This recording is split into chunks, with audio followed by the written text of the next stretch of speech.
बिना राजा चेंज के हेडिंग डालो, देखिए पृथ्वी सिंह।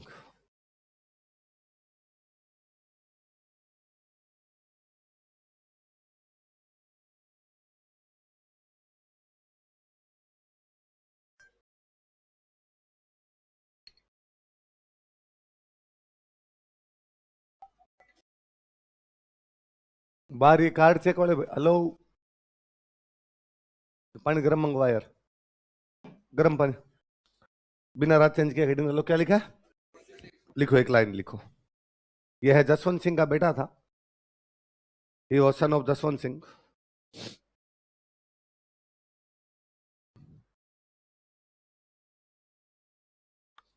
यह है जसवंत सिंह का बेटा था, he was son of Jaswant Singh. छोटी क्लासों में एक कहानी लगती थी, भगवान जाने आपने पढ़ी कि नहीं पढ़ी, या हो सकता है आपके टाइम में सिलेबस चेंज हो गया हो, कि एक बार औरंगजेब का दरबार लगा हुआ था, और औरंगजेब ने अपने दरबार में कहा कि यार कई दिन हो गए शेरों की लड़ाई नहीं देखी। किसकी लड़ाई? तो शेरों की लड़ाई देखनी है। औरंगजेब के पास खुद के पास शेर था, तो उसने कहा कल मैं मेरा शेर लेके आ जाऊंगा, और आप में से भाई किसी के पास शेर हो तो बता दो। तो जसवंत सिंह ने हाथ खड़ा किया कि मेरे पास है, तो तू तेरा लेके आ जाना, कल शेरों की लड़ाई करवाएंगे। अगले दिन औरंगजेब अपना सच्ची मुच्ची का शेर लेके चला गया। जसवंत सिंह लाया नहीं कुछ। उसने पूछा जसवंत सिंह को, भाई तेरा शेर कहाँ गया? तो उसने कहा मुझे लगा तू मजाक कर रहा होगा, मुझे क्या पता, इतना सीरियस है, तुझे वास्तव में देखनी है, और मत नहीं लाया यार ऐसा कुछ भी। तो औरंगजेब ने जसवंत सिंह को डायलॉग सुना दिए कि जब खुद के पास शेर था ही नहीं तो कल क्यों शेर बन रहा था? कल तो हाथ खड़ा कर रहा था कि हाँ मैं शेर लेके आ जाऊंगा, और फालतू में हाँ भर देते हो। और डायलॉग सुनाए तो जसवंत सिंह को गुस्सा आया। उसका 16 एक साल का लड़का था पास में खड़ा था, क्या नाम था? उसने कहा हमारे शेर तो यही होते हैं, लड़ा दे इसको, लड़ा दे तू। औरंगजेब ने कहा मजाक नहीं है, ये शेर है सामने सच वाला। तो उसने कहा लड़ लेगा, कोई बात नहीं है। मुझे अब भी याद आता है कि उस छोटी क्लास वाली उस कहानी के अंदर था कि पृथ्वी सिंह शेर के पिंजरे में उतरता है शेर से लड़ने के लिए, और अपनी तलवार निकालता है। तो जसवंत सिंह बाहर बैठा बैठा वापस कहता है कि राजकुमार, शेर निहत्था और तुम्हारे हाथ में तलवार। तो राजकुमार तलवार भी फेंक देता है, शेर के साथ निहत्था लड़ाई करता है, शेर के जबड़े चीर देता है। औरंगजेब को लगता है कि 16 साल के लड़के ने शेर के जबड़े चीर दिए, बड़ा होने के बाद भगवान जाने क्या क्या चीर फाड़ करता घूमेगा। पहले राजा की तरफ से सबसे बड़ा इनाम यदि कुछ हुआ करता तो कपड़े। राजा यदि किसी को कपड़े देता, ये बहुत बड़ा इनाम माना जाता था। कहते हैं औरंगजेब ने लोगों के सामने ताड़ी है मुझे कि शाबाश यार क्या लड़ा शानदार, और मेरी तरफ से इसको ड्रेस दी जाए। ऐसा माना जाता है कि उस ड्रेस में औरंगजेब ने कोई जहर वगैरह लगवा दिया था, वो लड़का बीमार होता है और बीमार होकर मर जाता है। तो जसवंत सिंह के कौन से बेटे ने शेर के साथ लड़ाई की थी, और औरंगजेब ने उसे जहरीले कपड़े देकर मरवा दिया था। इसने शेर के साथ युद्ध किया था, ही फाउट विद लॉइन। इसने शेर के साथ युद्ध किया था, ही फाउट विद लॉइन। लेकिन औरंगजेब ने इसे जहरीले कपड़े देकर मरवा दिया था। But Aurangzeb got murdered him by giving poisonous dress. लेकिन औरंगजेब ने इसे जहरीले कपड़े देकर मरवा दिया था। But Aurangzeb got murdered him by giving poisonous dress. लेकिन औरंगजेब ने इसे जहरीले कपड़े देकर मरवा दिया था। But Aurangzeb got murdered him by giving poisonous dress. Aurangzeb ने क्या करके मरवा दिया था? तो वास्तव में जसवंत सिंह की जब जमरूद का थाना में 1678 में मृत्यु होती है, तब जसवंत सिंह के कोई बेटा था ही नहीं। तो औरंगजेब के राजी होने का सबसे बड़ा कारण यही था कि यार जिस आदमी ने पूरी जिंदगी मेरी नीतियों का विरोध किया, वो जब मरा तो उसके बेटा नहीं है, तो मैं जोधपुर को खालसा कर दूंगा। क्या कर दूंगा? खालसा मतलब समझते हो? जहां पे कोई राजा नहीं होता, डायरेक्ट केंद्र का कब्जा होता, उसको क्या कहते हैं? और उसने जोधपुर पे कब्जा किया और जोधपुर को क्या कर दिया? खालसा।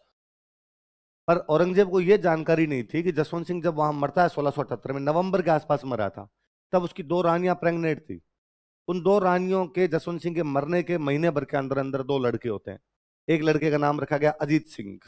क्या नाम रखा गया? और एक लड़के का नाम रखा गया दलथम्बन। क्या नाम था? बिना राजा चेंज के इसी में नीचे दो नाम और लिखो, अजीत सिंह और दलथम्बन।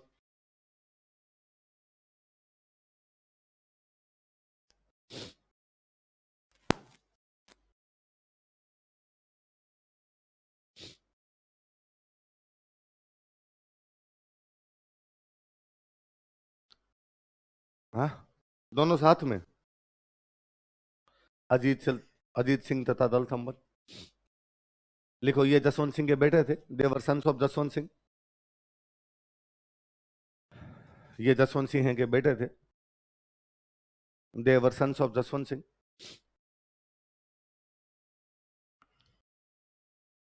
ये जसवंत सिंह के बेटे थे। जसवंत सिंह की डेथ हुई, बाकी जो भी लोग थे परिवार वाले वो वहीं पे थे। पता था भाई रानियां प्रेग्नेंट है, बच्चे होने वाले हैं इनके, तो ये वहीं रुक गए। जसवंत सिंह का अंतिम संस्कार किया, रुक गए। और थोड़े दिनों बाद दो लड़के हो गए, एक का नाम क्या था, अजीत सिंह, और एक का क्या था। तो कहा भाई अब जोधपुर चलते हैं। अजीत सिंह बड़ा है तो इसको जाके क्या बनाएंगे, जोधपुर का राजा। इधर औरंगजेब क्या कर रहा है, जोधपुर को खालसा। ये जब चल के परिवार वाले, जसवंत सिंह के परिवार वाले, जसवंत सिंह का एक मंत्री था, आप लोगों ने नाम सुना होगा, दुर्गादास राठौड़, सुनते ना। तो दुर्गादास राठौड़ और ये सब लोग आए लाहौर। जब लोग ये लाहौर पहुंचे तब औरंगजेब को पता चला कि यार जसवंत सिंह के तो दो बेटे हैं, और जोधपुर वाले लाहौर पहुंच गए, वो कहां जा रहे हैं अब, जोधपुर। और वहां जाके किसको राजा बनाएंगे। औरंगजेब कहता है कि बंदा यार कुछ भी सोच ले, लेकिन होता वही है जो खुदा चाहता है। मैं खूब सोच रहा हूं कि जोधपुर को क्या कर दूंगा, खालसा, लेकिन भगवान ने तो जसवंत सिंह के एक नहीं दो दो बेटे दे रखे हैं, और ये अब जाके राजा बनेंगे। तो औरंगजेब ने दुर्गादास के पास मैसेज किया कि दुर्गादास, मैंने सुना है तुम लाहौर आ गए और लाहौर से जोधपुर जा रहे हो, तो तुम लाहौर से सीधे जोधपुर मत जाओ, पहले लाहौर से आओ दिल्ली, पहले मेरे पास आओ और मेरे से बात करके बाद में कहां चले जाओ, जोधपुर।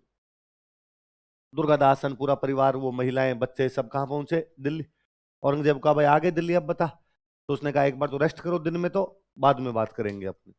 कहाँ रेस्ट करें, तो किशनगढ़ के राजा हुआ करते जिनका नाम था रूप सिंह राठौड़। क्या नाम था। तो उन रूप सिंह राठौड़ की हवेली थी दिल्ली में। किसकी हवेली है, कहाँ पे, कहाँ के राजा थे। इन वाली हवेली खाली पड़ी थी। तो औरंगजेब ने कहा एक बार तो तुम वहां रूप सिंह राठौड़ वाली हवेली में चले जाओ, और बाद में अपने बात कर लेंगे। तो ये सारे वहां रूप सिंह राठौड़ की हवेली में चले गए। वहां जैसे ही उस हवेली के अंदर गए, औरंगजेब ने चारों तरफ सेना लगा दी और कहा एक ही सूरत में अजीत सिंह को जोधपुर का राजा बनने दूंगा, यदि अजीत सिंह मुसलमान बन जाए। यदि अजीत सिंह मुसलमान बनने के लिए तैयार हो, यदि तुम अजीत सिंह को इस्लाम स्वीकार करवाने के लिए तैयार हो, तब तो मैं राजा बना दूंगा, वरना सबको मार दूंगा यहाँ। तो इनको लगा यार मरवा दिया तो फंसा लिया इस आदमी ने। तो उन्होंने कहा हमें थोड़ा टाइम दे, हम तेरे को सोच के बताते हैं। तो कहा ठीक है बैठे रहो, आराम से सोच के बता दो। तो किस किस को गिरफ्तार कर लिया उसने, कौन सी हवेली में, कहां पे है। औरंगजेब ने इन्हें दिल्ली में रूप सिंह राठौड़ की हवेली में नजरबंद कर दिया था। Aurangzeb house arrested them in Haveli of रूप सिंह राठौड़ एट दिल्ली। हाँ? राजधानी आगरा थी, सांझ के टाइम में दिल्ली चली गई थी राजधानी, ठीक है ना।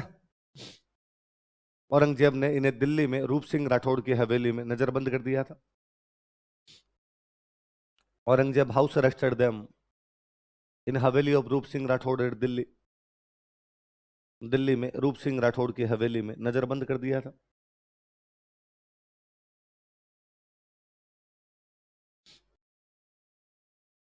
दिल्ली में रूप सिंह राठौड़ की हवेली में नजरबंद कर दिया था। किसने। अब ये जो अंदर लोग बैठे इन्होंने कहा भाई क्या किया जाए। तो एक तो सीधा सीधा था भाई इस्लाम तो स्वीकार आज करें कल करें। तो अब क्या तरीका हो, तो औरंगजेब से कई देर वैसे बातचीत करने की कोशिश की कि भाई निकाल दे यार, हम इस्लाम क्यों स्वीकार करें, हम चले जाएंगे, हम तेरे साथ ही हैं। जसवंत सिंह तेरा मनसबदार था, हम तेरे साथ काम करने के लिए तैयार हैं, और जब बाकी हिंदू राजा तेरे साथ काम कर रहे हैं तो हम भी कर लेंगे। उसने कहा नहीं नहीं, तुम्हारे वाला मामला अलग है, तुम तभी बाहर निकलोगे जब मुसलमान बनोगे। अब इनके कई दौर की वार्ताएं चली, फाइनली इनके समझ में आ गया कि औरंगजेब अपने को यहाँ से निकलने तो नहीं देगा, अब तो अपने को दूसरा तरीका ही निकालना पड़ेगा। तो वहां मुख्य सेनापति तो कौन है जसवंत सिंह का, दुर्गादास, दुर्गादास राठौड़। एक बंदे और थे इनके साथ में, मुकुंदास खिंची। क्या नाम था, मुकुंदास खिंची। एक महिला थी उनका नाम था गोरा। महिला का नाम क्या है? और दो बंदे कौन कौन है, क्या क्या नाम बताओ देखे। दुर्गादास राठौड़ और मुकुंदास। इन्होंने प्लानिंग की क्या किया जाए। का दो अपने सामने बाधाएं हैं। एक तो ये कि बाहर औरंगजेब के सिक्योरिटी गार्ड खड़े हैं, तो इन सिक्योरिटी गार्ड का ध्यान डिस्ट्रैक्ट करना है।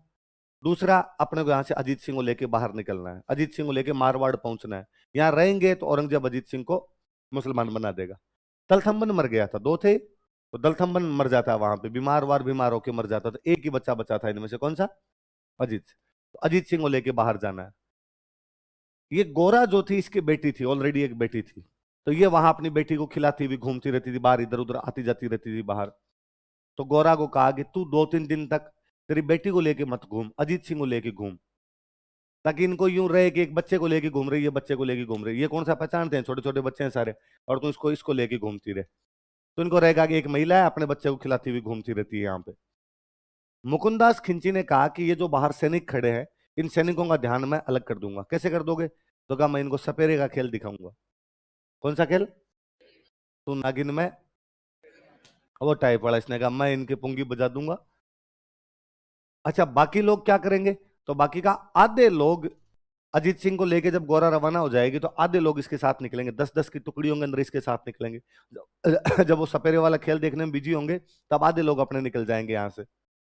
पता तो चलेगा उनको, थोड़ी देर बाद पता चल जाएगा, घंटे भर बाद पता चलो या 2 घंटे बाद पता चलो। तो ये अपना पीछा करने की कोशिश करेंगे। जब ये पीछा करने की कोशिश करेंगे तब जो बाकी आधे लोग हैं वो इनको रोकेंगे। जितनी देर तक रोक सकते हैं उतनी देर रोक लेंगे, क्योंकि अपने को जितना टाइम मिलेगा उतना ही अपने यहाँ से आगे निकलेंगे। टाइम नहीं मिला तो ये पकड़ लेंगे, बीच में पकड़ लेंगे। फिर हम जितने लोग रवाना होंगे, मान लो 500 लोग है, 250 लोग यहाँ रुकेंगे, 250 लोग हम रवाना होंगे। बाकी जो हम 250 लोग रवाना होंगे, हम सारे एक साथ नहीं रहेंगे। हम हर 10-15 किलोमीटर पे 10-10-15 रुकते जाएंगे। 15 यहाँ रुक गए, 15 फिर आगे रुक गए, 15 आगे रुक गए, यूं करके फाइनली 5-7 आदमी अजीत सिंह को लेके मारवाड़ पहुंचना है। बीच वाले क्यों रुकेंगे? क्योंकि जब ये पीछा करें तो बीच वाले इनको फिर रोकने की कोशिश करेंगे। 15 आदमी मरेंगे पक्का पता है, नहीं रोक पाएंगे उनको, पर जितनी देर रोक सकते हैं उतनी देर रोकेंगे। फिर आगे वाले रोकेंगे, फिर आगे वाले रोकेंगे। तब तक अपने को इतना एनफ टाइम मिलेगा कि अजीत सिंह को लेके कहां पहुंच जाएंगे, अपने मारवाड़ निकल जाएंगे। कौन सी महिला को ये जिम्मेदारी दी गई? गोरा को जिम्मेदारी दी गई। दूसरे दिन भाई मुकुंदास खिंची, 2-3 दिन ये मामला उन्होंने चलाया, उनको लगा कि सिक्योरिटी गार्ड को ज्यादा डाउट अपने पे नहीं है। तो एक दिन मुकुंदास खिंची ने सिक्योरिटी गार्ड बाहर खड़े दोस्त से ही बन गए थे, ठीक है, ये अंदर बैठे वो बाहर खड़े, और उनको जाग कहा कि मेरे को सांप वाला खेल आता, देखोगे? तो उन्होंने कहा, हाँ देख लेंगे। भारत की जनता वैसे निकम्मी है ना, मतलब जैसी भी देखने के लिए आ जाती है। तो सपेरे वाला खेल तो फिर भी ढंग का होता है। और जैसे भी छोड़ो, गांव में तो गाड़ी पीछे लेनी होती है ना, ब्रेक लेनी होती है, उसमें 10-15 एक लोग रहते हैं, हे आण दो थोड़ी, इन्ना इन्ना बस, काट ले, किधर है? उसको दिख रहा है वो कर लेगा यार खुद ही। तो भी 5-7-10 जने रहते ही हैं, निकम्मी जनता है। तो सिक्योरिटी गार्ड तो मुकुंदास खिंची के साथ चले गए खेल देखने के लिए। इधर से गोरा अजीत सिंह को लेकर निकलती है, दुर्गादास राठौड़ ये कुछ लोग उसके साथ निकलते हैं। जब तक उनको पता चलता तब तक वो बाकी सेना को बीच में लगाते हुए वहां से निकल गए थे। क्या गजब की लड़ाई है वो। दिल्ली से लेके मारवाड़ के बीच में वो 15-15 जवान कट कट के मरते रहे, लेकिन उन्होंने दुर्गादास राठौड़ को कहा कि बाकी सब मर जाए, आपकी एक की ये जिम्मेदारी है कि इसको लेके कहाँ पहुंच जाओगे आप? मारवाड़। और दुर्गादास राठौड़ लेके मारवाड़ पहुंच जाते हैं। देखो अजीत सिंह। अगला राजा, हेडिंग डालो।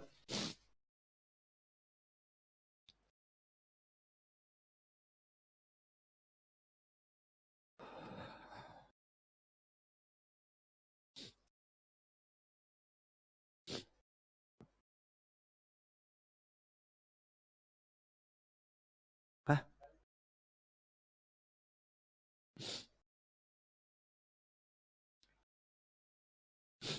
लिखो, दुर्गादास राठौड़ मुकुंदास खिंची तथा गोरा की सहायता से, दुर्गादास राठौड़ along with मुकुंदास खिंची एंड गोरा, दुर्गादास राठौड़ मुकुंदास खिंची तथा गोरा की सहायता से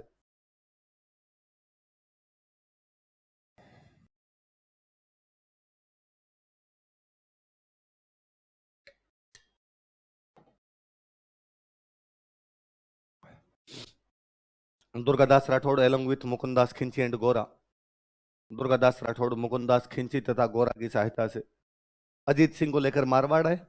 ब्रोट अजीत सिंह टू मारवाड़, अजीत सिंह को लेकर मारवाड़ आए, ब्रोट अजीत सिंह टू मारवाड़,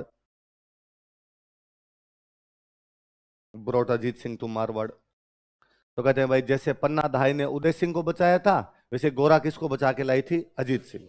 तो गोरा को मारवाड़ की पन्ना धाई कहते हैं भाई। मेवाड़ में जो काम पन्ना धाई ने किया वही मारवाड़ में कौन कर रही है? लिखो, गोरा को मारवाड़ की पन्नाधाय कहा जाता है। Gora is known as Pannadhai of Marwar. Gora को मारवाड़ की पन्नाधाय कहा जाता है। Gora is known as Pannadhai of Marwar. Gora को मारवाड़ की पन्नाधाय कहा जाता है। जैसे अपना राष्ट्रगान है जनगण मन, वैसे उस समय जो मारवाड़ का देश हुआ करता उसका राष्ट्रगान था धूसो। क्या नाम था राष्ट्रगान का? धूसो। वास्तव में एक म्यूजिकल इंस्ट्रूमेंट होता है, एक वाद्य यंत्र होता है, ये बजाया करते थे, इसलिए राष्ट्रगान का नाम ही क्या हो गया? बाद में मारवाड़ के राष्ट्रगान में गोरा का नाम लेने लगे कि गोरा वो महान महिला है जिसने हमारे किसको बचाया था? अजीत सिंह को बचाया था। लिखो, मारवाड़ के राष्ट्रगान धूसो में, Dhuso national, in Dhuso national anthem of Marwar. Marwar के राष्ट्रगान धूसो में, in Dhuso national anthem of Marwar.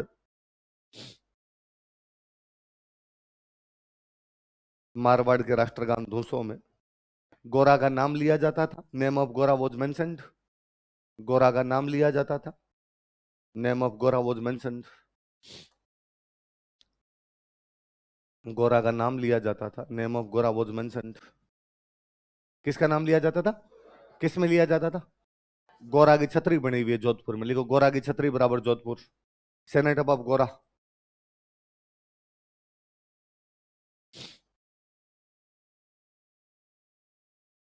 गोरा की छतरी कहां पर है?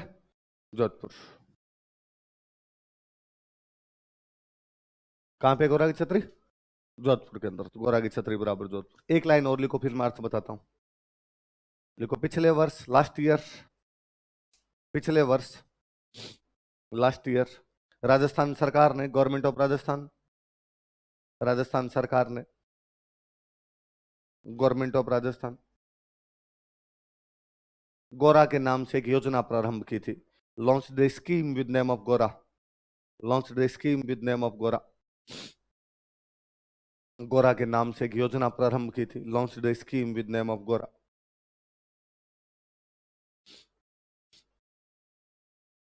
गोरा के नाम से एक योजना शुरू की थी। Launch the scheme with name of गोरा। है ना? पिछला बजट जब पेश किया था कांग्रेस गवर्नमेंट ने की थी।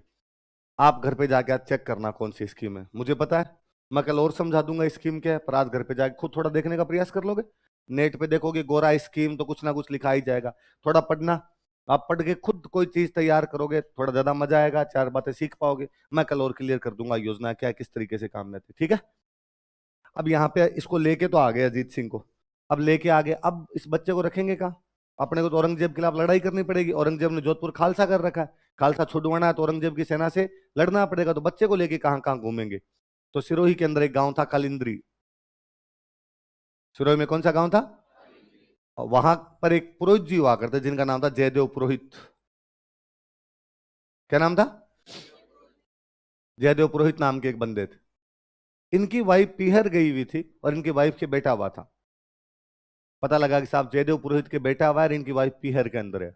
इनकी वाइफ के पास गए, अजीत सिंह को इनकी वाइफ को दिया। अब का कालिंद्री चलो, और वहां कोई पूछे तो कहना ट्विंस हुए हैं, जुड़वा है, दो बेटे हैं। तो किसके घर पे रखा गया? ताकि मुगलों को कोई डाउट अपने पर यहाँ पर नहीं हो। मारवाड़ में रखो ही मत, बच्चे को कहाँ पे रख दो?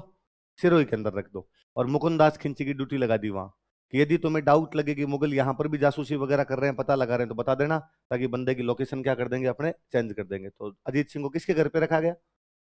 कौन से गांव में रखा गया?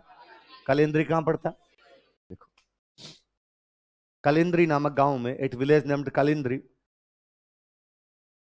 कालिंद्री नामक गांव में, at village named Kalindri, Ajit Singh को जयदेव पुरोहित के घर रखा गया। Ajit Singh was captain house of Jaidev Purohit. Ajit Singh को जयदेव पुरोहित के घर रखा गया। Ajit Singh was captain house of Jaidev Purohit.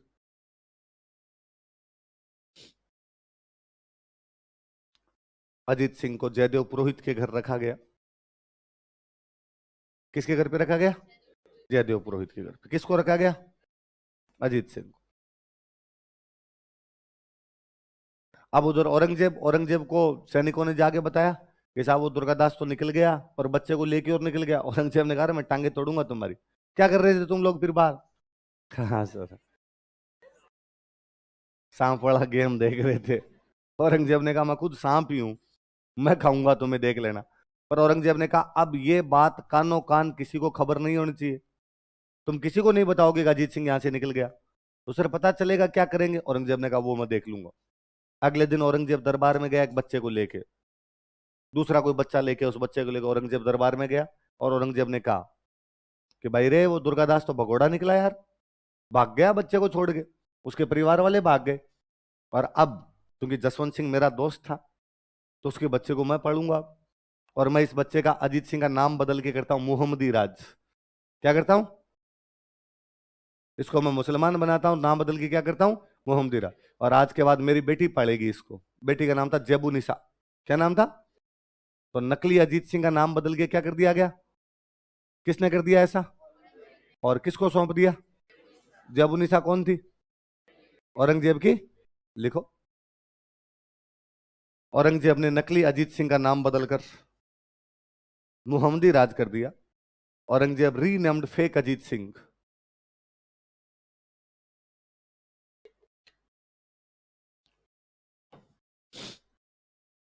Aurangzeb renamed fake Ajit Singh as Mohammadi Raj. Aurangzeb ने नकली अजीत सिंह का नाम बदलकर मोहम्मदी राज कर दिया।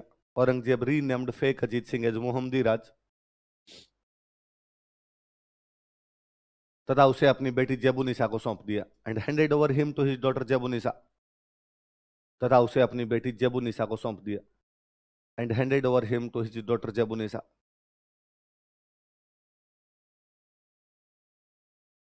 तथा उसे अपनी बेटी जेबुनिसा को सौंप दिया।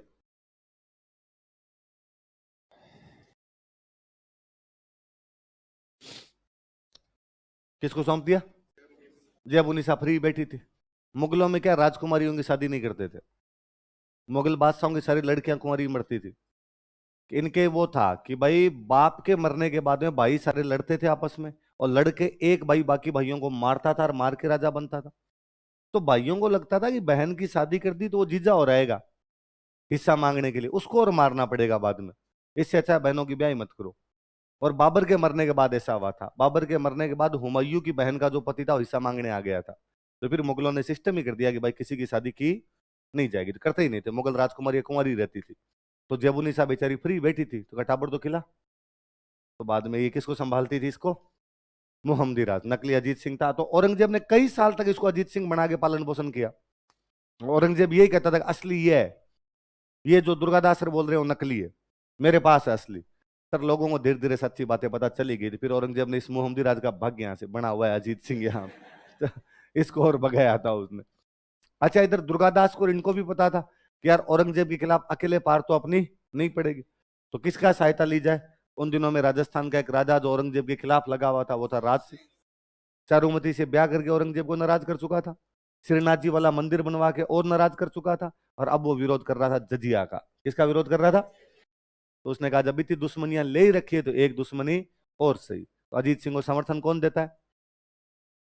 लिखो, मेवाड़ महाराणा राज सिंह ने, मेवाड़ महाराणा राज सिंह, मेवाड़ महाराणा राज सिंह ने अजीत सिंह को समर्थन दिया, सपोर्टेड अजीत सिंह।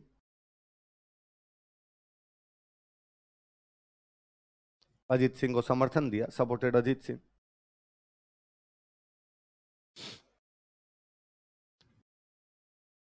औरंगजेब को पता चला कि यार दो रियासतें आपस में मिल गई। कौन कौन सी रियासतें? मेवाड़ और मारवाड़, दो राजा आपस में मिल गए। कौन कौन? राज सिंह और अजीत सिंह। कौन सा गठबंधन है? राठौड़ सिसोदिया गठबंधन पड़ा था। तो औरंगजेब ने इनके खिलाफ सेना भेजी, एक युद्ध हुआ, बड़ा युद्ध हुआ, एक देबारी का युद्ध। कौन सा युद्ध होता है? हेडिंग डालो, देबारी का युद्ध, बैटल ऑफ देबारी।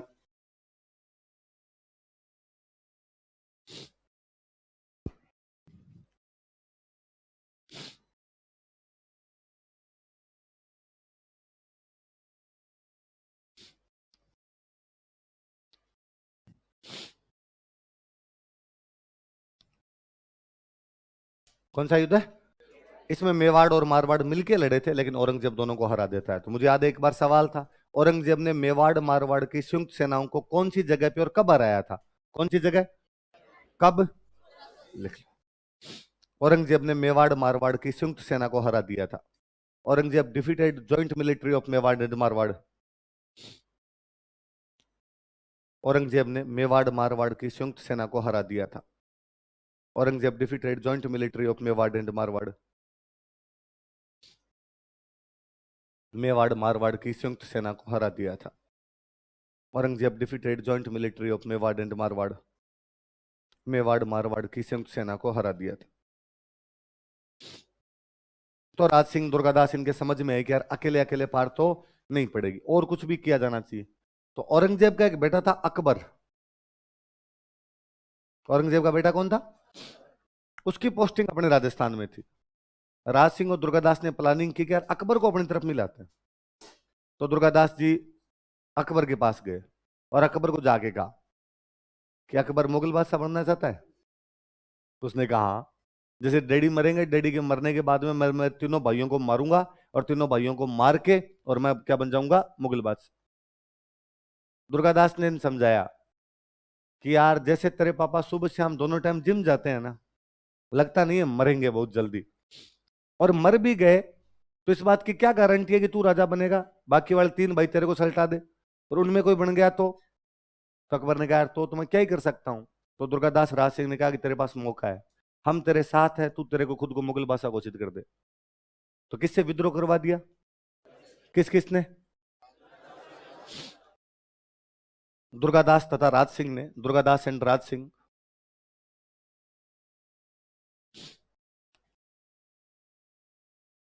दुर्गादास तथा राज सिंह ने। दुर्गादास एंड राज सिंह। राज सिंह ने औरंगजेब के बेटे अकबर को विद्रोह के लिए उकसाया। Provoked Aurangzeb son Akbar for revolt. Provoked Aurangzeb son Akbar for revolt. Aurangzeb के बेटे अकबर को विद्रोह के लिए उकसाया। Provoked Aurangzeb son Akbar for revolt. Aurangzeb के बेटे अकबर को विद्रोह के लिए उकसाया। किसको उकसाया? अकबर को। किसने? दुर्गादास और राज। और अकबर इनकी बात में और आ गया। और अकबर ने नए साल वाले दिन 1 जनवरी 1681 को, कब की बात है? पाली में अपने एक जगह पड़ती है नाडोल। नाडोल में खुद को मुगल बादशाह घोषित कर दिया कि भारत का मुगल बादशाह मैं हूं। स्टार लगा के लिए कोई सवाल पूछा हुआ? 1 जनवरी 1681 ईस्वी को, ऑन 1 जनवरी 1681 एडी। 1 जनवरी 1681 ईस्वी को, ऑन 1 जनवरी 1681 एडी, अकबर ने नाडोल में खुद को मुगल बादशाह घोषित कर दिया। Akbar declared himself Mughal emperor at Nadol. Akbar ने नाडोल में खुद को मुगल बादशाह घोषित कर दिया। Akbar declared himself as Mughal emperor at Nadol. Akbar ने नाडोल में खुद को मुगल बादशाह घोषित कर दिया। Akbar declared himself Mughal emperor at Nadol. कहां पर मुगल बादशाह घोषित कर दिया? और इसने औरंगजेब के पास मैसेज किया कि मिस्टर औरंगजेब तू जहां कहीं है फटाफट मेरे सामने हाजिर हो जा, अब मैं मुगल बादशाह हूं, मेरे सामने तेरे को हाजिरी देनी पड़ेगी। औरंगजेब को लगा मरवा दिया, इस बार छोरे को पकड़ ले गए ये तो। अकबर का एक सेनापति था, उसका नाम था तहवूर खान। क्या नाम था? अकबर की जो सेना थी उसका मुख्य सेनापति कौन था? तहवूर खान का पूरा परिवार था आगरा में। परिवार कहां पे था भाई? वो बेचारा राजस्थान लड़ने के लिए आया तो परिवार तो आगरा में रहा होगा। औरंगजेब ने उसके पूरे परिवार को गिरफ्तार किया और गिरफ्तार करके तहवूर खान के पास मैसेज किया कि तहवूर खान तुम्हारे अकबर और दुर्गादास के अंदर गठबंधन हो रखा है, ये गठबंधन तोड़वा, और यदि गठबंधन नहीं तोड़वा पाया तो तेरे लुगाई टावर मेरे पास गिरफ्तार रही, शाम से पहले पहले तेरे पास समाचार आ जाएंगे कि सबको आगे में जला के मार दिया है मैंने। तैमूर खान बेचारा जानता था कि औरंगजेब आदमी तो जालिम है, जिसने बाप को गिरफ्तार कर लिया, दो दो भाइयों को मार दिया, मुराद दारा दोनों को मार दिया। और दारा को तो औरंगजेब इतना बुरा मारता जिसकी हद नहीं। दारा और दारा का बेटा था सुलेमान। क्या नाम था दारा के बेटे का? दोनों को गिरफ्तार किया। गिरफ्तार करके दोनों को जेल के अंदर बंद किया। उसके बाद एक दिन दोनों को दिल्ली में घुमाया, हथकड़ियां लगा के हाथी के पीछे बांध के पूरी दिल्ली के अंदर घुमाया। और दिल्ली में ऑर्डर जारी किया गया कि हर आदमी दारा और सुलेमान पे थूके। बीच बीच में पिटाई की गई, उनको वापस लाए, वापस लाके दोनों को मार दिया था। तो कहते दारा को तो उसने और यूं तड़पा था, पहले अंगुलियां काटी थी, फिर यूं कान काटे, आंखें फोड़ी, बाद में उसकी गर्दन काटी थी। वो और कितना क्रूर और जालिम आदमी रहा होगा कि उसने दारा को मारा। दारा को मारने के बाद दारा की जो गर्दन थी उसको पैकिंग करवाई, गिफ्ट पैक करवाया। वो दिल्ली बैठा है, पिता शाहजहां को आगरा में उसने गिरफ्तार कर रखा है। शाहजहां का प्रिय पुत्र कौन है? दारा। औरंगजेब ने दारा को मारा, और दारा को मारने के बाद में दारा की जो गर्दन थी वो गिफ्ट में पैक करवा के शाहजहां के पास भेजी, और जिस नौकर के साथ भेजी उसको कहा कि इस गिफ्ट को तब खोलना है जब शाहजहां खाना खाने के लिए बैठे। अब इधर आगरा की जेल के अंदर शाहजहां खाना खाने के लिए बैठा, तब गेट कीपर एक लेटर लेके गया, और लेटर में औरंगजेब ने लिख के भेजा था कि डैडी, जो हुआ वो हो गया, हमारे भाइयों भाइयों की लड़ाई थी, लेकिन अब मैं आपकी खिदमत में एक गिफ्ट पेश करना चाहता हूं। प्लीज, मैंने एक गिफ्ट भेजा है, मैं चाहता हूं कि आप अभी उस गिफ्ट को खोल के देखें। शाहजहां को लगा कि यार कितना अच्छा बेटा है मेरा, ठीक है भले भाइयों भाइयों में लड़ाई होती हो, मैंने भी तो मेरे भाइयों को मार के राजा बना था, लेकिन मेरा तो ध्यान रखता है, और देखो मैं जेल में हूं, लेकिन फिर भी उसने मेरे लिए क्या भेजा है? गिफ्ट भेजा है। शाहजहां गेट के ऊपर कहा, भाई खाना तो सामने खाना लगा हुआ, उसने खाना बाद में खाएंगे, पहले गिफ्ट खोल। औरंगजेब ने कहा पहले खोला जाए। और जैसे गिफ्ट खोलता है उसके अंदर दारा की मुंडी थी। शाहजहां उल्टियां उल्टियां कर करके मर गया था। अब बेटे की यूं साफ साफ गर्दन देके सामने, तो बेचारे की क्या हालत हुई होगी। औरंगजेब उतना ही राजी हुआ। औरंगजेब का मजा आया, और भेजू इस बार थोड़े गिफ्ट और भेजू। जेल के अंदर रखा था, जेल में मार दिया था उसने सड़ा सड़ा के। और जब तक शाहजहां जेल में रहा था, औरंगजेब कभी आगरा ही नहीं आया, मिलना छोड़िए आगरा ही नहीं आया था। जब मर गया था शाहजहां यहाँ पे, तब वो कहता कि चलो अब मैं आगरा आ सकता हूँ, तब आगरा गया था। तो जालिम आदमी था। तैमूर खान इस बात को जानता था कि टाबरों की शाम से पहले पहले पकौड़े बना के खा जाएगा वो। तो तैमूर खान को लगा कि यार अब कोई तरीका नहीं है, अकबर दुर्गादास का गठबंधन तोड़वाना ही पड़ेगा अपने को। तो तैमूर खान शाम के टाइम में जब थोड़ा धुंधलका सा हो रहा था, नाइट हो ही रही थी, तब दुर्गादास के पास जाता है। ये नाडोल बैठे हुए, एक तरफ अकबर के कैंप लगे हुए, एक तरफ किसके कैंप लगे हुए? दुर्गादास। उसके पास गया और उसने जाके दुर्गादास को कहा कि दुर्गादास जी, मेरे मन में कई दिन से एक बात थी, बताना तो पहले भी चाहता था लेकिन बता नहीं पाया। हाँ बताओ यार खान साहब, क्या बात है? मैं कहा यार आप देखो सीधे आदमी हो, इसलिए मैं बता रहा हूं आपको। आपको क्या लगता है कि आपने औरंगजेब के बेटे अकबर को अपनी तरफ मिला लिया है? दुर्गादास ने कहा लगता क्या है ही, अब मुगल बादशाह अकबर है, अकबर हमारी तरफ है, मुगल बादशाह का साथ है। अब हम औरंगजेब को मारेंगे, और औरंगजेब को मार के जोधपुर पे हमारा कब्जा हो जाएगा, और दिल्ली पे कब्जा हो जाएगा अकबर का। कहा, नहीं, ये दोनों बाप बेटे मिले हुए हैं आपस में, अकबर और औरंगजेब की 60 गांठ है, और अकबर आपको पकड़ के औरंगजेब को सौंपेगा। उसने नहीं यार ऐसे थोड़ी हो सकता है। अरे मुझे तो पता है, मैं तो सेनापति हूँ, मुझे तो अंदर की सारी बातें पता है, मैं तो आपको बताने ही आया था। बच सकते हो तो बच जाओ, निकल सकते हो तो यहाँ से निकल जाओ, वरना कल गिरफ्तार करके मार देंगे आपको ही। दुर्गादास जी ने कहा नहीं यार, मेरे यूं विश्वास होता नहीं तेरी बात का। तो तैमूर खान ने और कहा कि एक काम कर लो, अभी अकबर के पास जाके बातचीत करो। आप तो सियाने आदमी हो, उम्र खाई है आपने, तो अकबर से बातचीत में भी निकलवा लोगे कि वो क्या चाहता है। तो दुर्गादास जी गए अकबर के पास रात को बातचीत करने के लिए। तैमूर खान अकबर के गेटकीपर को रुपए दे के आया था कि साम दाम दंड भेद येन केन प्रकारेण, किसी भी तरीके से दुर्गादास अकबर से मुलाकात नहीं करना चाहिए, तेरे को जितने रुपए चाहिए वो ले ले। दुर्गादास जी गए गेटकीपर का, भाई अकबर से मिलना है। उसने कहा नहीं भाई, शहजादा शाम को सोया था तब वो कह रहा था मेरे सर दर्द है, और मुझे कोई भी नींद के अंदर डिस्टर्ब ना करे।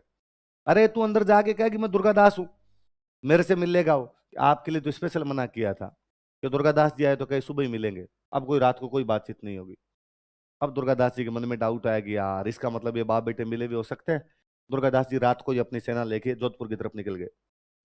अकबर बेचारा सुबह उठा तो उसने देखा कि वहां तो कोई यही नहीं, और अकबर को पता चला कि अपने हाथ से बाजी तो निकल गई। इतने में औरंगजेब को टाइम मिल गया, औरंगजेब ने अपनी एक बड़ी सेना इकट्ठी कर ली, और औरंगजेब ने कहा अब अपनी और किसी के साथ दुश्मनी नहीं है, अब अपना दुश्मन एक है अकबर, इसको मारूंगा मैं। अब अकबर बेचारा दुर्गादास जी के पीछे भागा, उसने कहा अंकल मरवा दिया, वो बापू पीछे लगा हुआ है, तुम मेरे बापू को जानते हो कितना जालिम आदमी है, मुझे पक्का मारेगा। अब दुर्गादास जी की भी समझ में आ गया कि यार मिसअंडरस्टैंडिंग की वजह से ये सब हो गया, और अब क्या किया जाए। अब पछताई हो जब चिड़िया चुग गई। अब तक औरंगजेब अपनी पावर के अंदर आ चुका था वापस। तो दुर्गादास जी ने कहा कि अकबर, अब अपने को एक ही आदमी बचा सकता है। कौन? का कटप्पा। कौन बचा सकता है? साउथ इंडिया में इन दिनों एक नए नए राजा बने थे, महाराज छत्रपति संभाजी। कौन बने थे? महाराज छत्रपति संभाजी, शिवाजी के बेटे। 1680 का साल बड़ा दुर्भाग्यपूर्ण साल था। 1680 में दो राजा मरते हैं। मेवाड़ महाराणा राज सिंह 1680 में डेथ होती है, और महाराज छत्रपति शिवाजी की 1680 में डेथ हो जाती है। यहां राज सिंह के पास बन गया था जय सिंह, उधर शिवाजी के बाद कौन बन गया था? संभल। जय सिंह भी दुर्गादास के इनके साथ में, शुरू शुरू में राठौड़ सिसोदिया गठबंधन में शामिल था, बाद में अलग हुआ था, वो यहाँ साथ में। तो अकबर ने कहा मैं तो संभाजी को जानता ही नहीं। तो कहा वो तू मेरे पे छोड़ दे। तो उसने कहा मेरा परिवार यार, मेरे बच्चे मेरे साथ में। दुर्गादास ने कहा बच्चों की व्यवस्था मैं यहाँ करके जाता हूँ। बच्चों को मारवाड़ में छोड़ा। दुर्गादास अकबर को लेके यहाँ से कहाँ जाते हैं, किसके पास जाते हैं? संभाजी के पास में जाते हैं। अब अकबर के सॉरी औरंगजेब के तीन दुश्मन एक साथ थे। औरंगजेब का एक दुश्मन दुर्गादास, दूसरा दुश्मन उसका खुद का बेटा अकबर, और तीसरा दुश्मन कौन? औरंगजेब को लगा मरा दिया, अब ये तीनों एक साथ और हो गए। अब औरंगजेब जल्दी से जल्दी साउथ इंडिया जाना चाहता है। उसने कहा सबसे पहले तो अकबर को मारना है, बाद में इन दोनों को और देखना है क्या करना है क्या नहीं करना है। पर औरंगजेब को डर लगेगी यदि मैं साउथ इंडिया गया तो ये मेवाड़ मारवाड़ वाले पीछे पंगा कर देंगे यहाँ पे, क्योंकि मेवाड़ मारवाड़ वाले औरंगजेब के खिलाफ थे, दुर्गादास के खिलाफ बाकी वाले लोग साथ थे। तो उसको लगा यार मारवाड़ वालों से तो संधि हो नहीं सकती, क्योंकि मैं अजीत सिंह को राजा बनाऊंगा नहीं तब तक ये संधि करेंगे नहीं। तो उसने जयसिंह से बात की। उसने जयसिंह को कहा कि भाई जयसिंह, तेरी और मेरी तो कोई लड़ाई नहीं है यार, और तू हमसे संधि कर ले, और हम तेरे से जजिया नहीं लेंगे। उसके बदले में तू हमें केवल तीन चीज दे दे, पूर्व मंडल और बदनौर। क्या दे दे? और ये भी यार कागजों में दे दे, बाकी नहीं लेंगे, तू तेरी रख ले। तो जयसिंह संधि करता है। फिर जयसिंह को ही पता था कि यार अपनी सीधी सीधी लड़ाई तो है नहीं, क्यों पंगा लिया जाए, अपने थोड़े दिन रेस्ट ले लेते हैं लड़ाई से। तो जयसिंह राठौड़ सिसोदिया गठबंधन से अलग होता है, जजिया देते नहीं, और उसके बदले में तीन परगने दे देते हैं। कौन कौन से? तो औरंगजेब राजस्थान की चिंता से तो निष्फिक्र हो गया कि भाई मेवाड़ वालों की सहायता नहीं मिलेगी तो मारवाड़ वाले अकेले ज्यादा कोई उसकी तोड़ फोड़ भी नहीं कर पाएंगे। और औरंगजेब यहां से कहां चला जाता है? South India. किसे निपटने के लिए?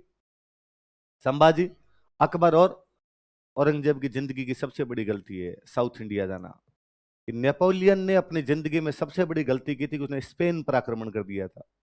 कहां आक्रमण कर दिया था? कि यदि नेपोलियन स्पेन पर आक्रमण नहीं करता तो नेपोलियन का साम्राज्य नहीं गिरता। औरंगजेब की जिंदगी की सबसे बड़ी गलती है कि वो कहां आक्रमण करने के लिए चला गया? जिस प्रकार स्पेन का फोड़ा नेपोलियन के लिए नासूर बन गया था, उसी प्रकार दक्षिण भारत का फोड़ा औरंगजेब के लिए नासूर बन गया था। इस दक्षिण भारत के आक्रमण के बाद मुगल साम्राज्य भर भरा कर गिर जाता है। औरंगजेब एक बार साउथ इंडिया में जाके फंसता है, अपनी मौत तक साउथ इंडिया से बाहर ही नहीं आ पाता, फिर वो साउथ इंडिया ही रहता है।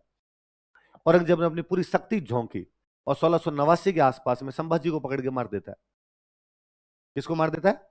संभाजी को उसने और क्रूर तरीके से मारा था। मतलब संभाजी वाली मौत तो इतिहास की सबसे दर्दनाक मौत है। टुकड़े टुकड़े करवा दिए थे संभाजी के, थोड़े थोड़े थोड़े मछलियों के टुकड़े करके नदी में बहाए थे उसने संभाजी के। संभाजी को जब मार दिया तो अकबर दुर्गादास के समझ में आया कि यार अपने तो किसके पास में आए थे? संभाजी के। और संभाजी को मार दिया, तब अब अगली बारी अपनी है। तो अकबर ने दुर्गादास को कहा कि दुर्गादास जी आप तो जाओ वापस मारवाड़, मैं जा रहा हूं ईरान। कहां जा रहा हूं? ईरान के राजा से सहायता लेके आ रहा हूं। मैं ईरान के राजा से सहायता लेके आऊंगा, इधर से आप सेना लेके तैयार रखना, हो सके तो जयसिंह से बात करके तैयार रखना, उधर से आप आ जाना, इधर से मैं और ईरान का राजा आ जाएंगे और मेरे बाप को मार लेंगे। इसको तो मारना ही है, इसको मारेंगे अपने पक्का। अकबर उधर से तैयार हो रखा पूरा एकदम। अकबर ईरान जाता है, ईरान का राजा उसको शरण देता है, थोड़े दिन अपने पास रखता है, फिर ईरान का राजा अकबर को मार देता है। शायद ऐसा हुआ होगा कि औरंगजेब ने मैसेज किया होगा कि मेरा बेटा तेरे पास बैठा है, निकम्मा है, मेरे खिलाफ है, तो उसको मार दे, तो उसने पकड़ के मार दिया था। तो बाद में यहां पर अब दिक्कत ये हुई कि अकबर के जो वो बेटे बेटी थे वो दुर्गादास जी के पास रह गए। तो टाबरों को तो यहीं छोड़ के गया था, तो वो बाद में यहीं पे रह गए। उन दो टाबरों के नाम थे, लड़के का नाम था बुलंद अख्तर। क्या नाम था? और जो लड़की थी उसका नाम था सफियतुन निसा। लड़के का नाम तो क्या था? बुलंद अख्तर। और लड़की का नाम क्या था? किसके बेटे बेटी है? क्या नाम है दोबारा बोलो। लिखो, एक लाइन लिखो पहले। क्या लिखा? लास्ट लाइन क्या थी? हाँ लिखो, औरंगजेब की चालाकी के कारण, due to cleverness of Aurangzeb, Aurangzeb की चालाकी के कारण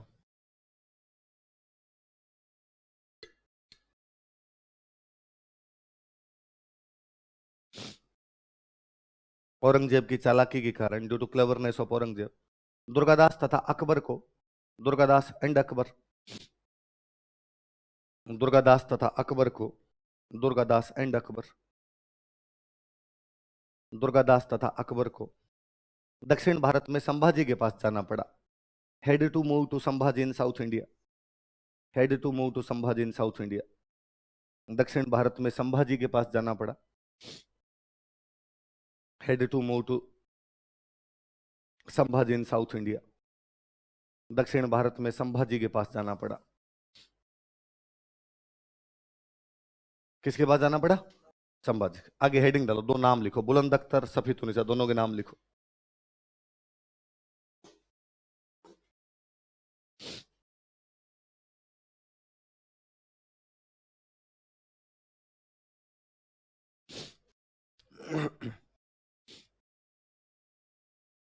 बुलंद अख्तर और सफीतुनिसा। क्या क्या नाम बोलो देखे? बुलंद अख्तर और सफीतुनिसा। लिखो, इनके आगे लिखो। ये अकबर के पुत्र पुत्री थे। They were children of Akbar. They were children of Akbar. ये अकबर के पुत्र पुत्री थे।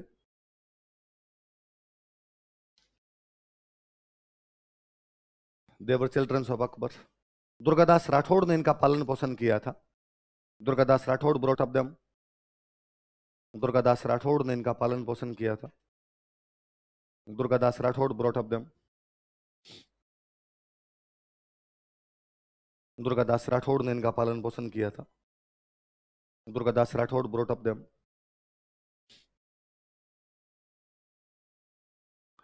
जब अकबर उधर ईरान गया, ईरान जाके मर गया, तो दुर्गादास ने औरंगजेब ने पूछा भाई अकबर का परिवार कहाँ है? तो पता चला कि उसके बेटे बेटी तो किसके पास में? दुर्गादास के पास में। तो औरंगजेब ने दुर्गादास के पास मैसेज किया कि भाई दुर्गादास, ठीक है यार, तुम हमारे दुश्मन हो, अपनी आपस में लड़ाई चल रही है, लेकिन यार मेरे पोते पोती तेरे पास है, इनको तू मुझे सौंप दे। दुर्गादास ने कहा, अरे तो बड़ा समझा क्या मुझे? और जो तू अपने बेटे के पीछे हाथ धो के पड़ा हुआ था कि अकबर को मारूंगा, इस बात की क्या गारंटी है कि जब तेरे पास बुलंद अख्तर और सफीतुनिसा आएंगे तो तू इनको नहीं मार देगा? और यदि इनको मार देगा तो मैं यार कल को मरने के बाद अकबर को ऊपर जाके क्या मुंह दिखाऊंगा? अकबर मेरा दोस्त था, उसने कहा था मेरे टाबरों का ध्यान रखना, और मैं क्या कहूंगा कि मैंने तेरे टाबरों को औरंगजेब को सौंप दिया और औरंगजेब ने मार दिया। तूने यार तेरे बाप को और भाइयों को और उनको नहीं बख्शा, तो इनको टाबरों को तो कहाँ ही बख्श देगा तू? औरंगजेब ने कहा, "अरे मैं कुछ ही नहीं करूंगा, हाथ नहीं लगाऊंगा इनके, मेरी दुश्मनी अकबर से थी, इन टाबरों से नहीं है, इनको तू सौंप दे।" लेकिन दुर्गादास जी ने देने से मना कर दिया। तो फिर औरंगजेब के दरबार में अपने जोधपुर के एक राइटर रहते थे, ईश्वरदास नागर। कौन राइटर थे, नाम बोलो देखे?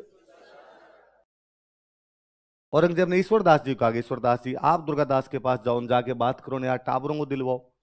ईश्वरदास जी आए, इन्होंने दुर्गादास जी को कहा कि देखो दुर्गादास जी, टाबर आपके तो है नहीं, टाबर वैसे ही उसके हैं, दे दो उसको।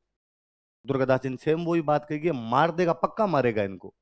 ईश्वरदास जी ने कहा मेरी गारंटी है। और वैसे ही दुर्गादास जी अपने राजस्थान में तो कहते हैं कि मूलधन से ज्यादा अच्छा ब्याज होता है। मूलधन से भी ब्याज ज्यादा प्यारा लगता है। दादा दादी को अपने पापा से भी ज्यादा अपने प्यारे लगते हैं। बेटे बेटी से भी ज्यादा प्यारे पोते पोती होते हैं, दोहिते दोहिती होते हैं। कि छोटे होते थे तब स्कूल जाने के लिए घर में झगड़ा करते कि नहीं जाऊंगा स्कूल, तो पापा मम्मी कूटते पकड़ के कि जाना पड़ेगा, क्यों नहीं जाएगा? और गांव में तो टाबर यूं लिट जाया करते थे कि नहीं जाऊंगा, कैसे भेज दोगे? बाल मिट्टी में कर लिया करता था, धूल उछाड़ने लग जाते कई तो। और घर वाले कूटते कि नहीं नहीं जाना पड़ेगा स्कूल, उन्हें पकड़ के खींच खींच के लेके जाते हैं। अक्सर दादा दादी आगे भी छुड़ा गए, रहने दो, बना रहे हो कलेक्टर, आज ही लगा दोगे इसको, नहीं जा रहा नहीं जा रहा, आजा इधर आजा। और वैसे ही पापा का भी पीटते तो अपनी ढाल कौन बनते हैं? लगभग दादा दादी बचाते ही हैं।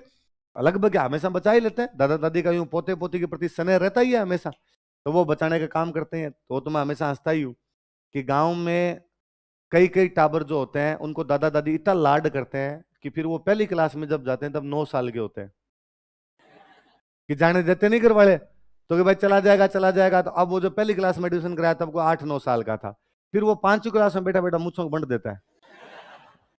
फिर गए कि गांव में 5वीं क्लास का टूर्नामेंट हुआ, कबड्डी का टूर्नामेंट हुआ, उसमें बाकी सारे टाबरी नाने नाने जिलप है, एक बेटा डाकी घूमे उनके बीच में, उठा उठा के फेंके टाबरों को। हाँ हाँ, तो फिर वो ऐसे जो टाबर होते हैं दादा दादी के क्या होते हैं, लाडले होते हैं। तो ईश्वरदास जी ने वही कहा कि यार दादा दादी कभी नहीं मारते यार बच्चों को, सौंप दो इनको। तो दुर्गादास जी ने कहा कि दोनों को एक साथ नहीं भेजूंगा, पहले बच्ची को ले जाओ, मैं देखूंगा औरंगजेब का बिहेव वगैरह कैसा है, फिर मैं किसको भेज दूंगा, बुलंद अख्तर को भेज दूंगा। किसके कहने पर बच्चों को सौंपा गया? देखो, ईश्वरदास नागर के कहने पर, ऑन एडवाइज ऑफ ईश्वरदास नागर।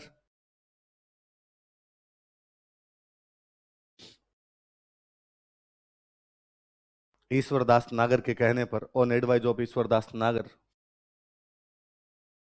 दुर्गादास ने इन्हें औरंगजेब को सौंप दिया था। Durgadas handed over them to Aurangzeb. Durgadas ने इन्हें औरंगजेब को सौंप दिया था। Durgadas handed over them to Aurangzeb. Durgadas ने इन्हें औरंगजेब को सौंप दिया था। Durgadas handed over them to Aurangzeb. Durgadas ने किनको सौंप दिया था? और तो कहते हैं बच्ची पहले गई थी, तो बच्ची जब औरंगजेब के पास पहुंची तो औरंगजेब बड़ा राजी हुआ कि यार मेरी पोती इतने दिनों बाद आई है। सिर पे हाथ फेरा, बिठाया अपने पास में, फिर उसको कहा, अपने मंत्रियों को कहा कि यार हिंदुओं के घर में रह के आई है, हिंदू बना दिया होगा इसको, ओम भूर भुवस्व सिखा दिए होंगे इसको, लेके जाओ पहले इसको मुसलमान बनाओ, इसको कुरान पढ़नी सिखाओ, इसको नमाज पढ़नी सिखाओ। तो उस बच्ची ने कहा कि नहीं तो क्यों सिखाओ मुझे ये, मुझे कुरान आती है, मुझे नमाज भी आती है। तो औरंगजेब ने कहा तुझे कैसे आई, तू वहां हिंदुओं के घर में रहती थी, वहां किसने सिखाई, वहां को आरतियां सिखाई होगी तुझे। तो ना ना ना, एक मौलवी साहब दिल्ली आते थे हमें पढ़ाने के लिए, वो हमें अरबी फारसी सब सिखा के गए हैं, वो हमें कुरान भी पढ़ा के जाया करते थे, नमाज भी सिखाते थे, और मैं तो एकदम मुसलमान ही हूँ, उसी तरीकों से वहां रहा करती थी। तो औरंगजेब ने कहा मौलवी साहब, वहां कौन मौलवी साहब भेजता था तुम्हारे पास में? तो कहा बाबा जी। बाबा जी कौन? तो कहा दुर्गादास। तो दुर्गादास तुम्हें पीड़ता नहीं था? कि नहीं तो हमारा सबसे ज्यादा लाड ही दुर्गादास जी रखते थे, तो मेरे बारे में तुम्हें उल्टा पुल्टा कहता होगा ना, आपकी तो कोई बात ही नहीं आई कभी। औरंगजेब को बड़ा अजीब लगता है।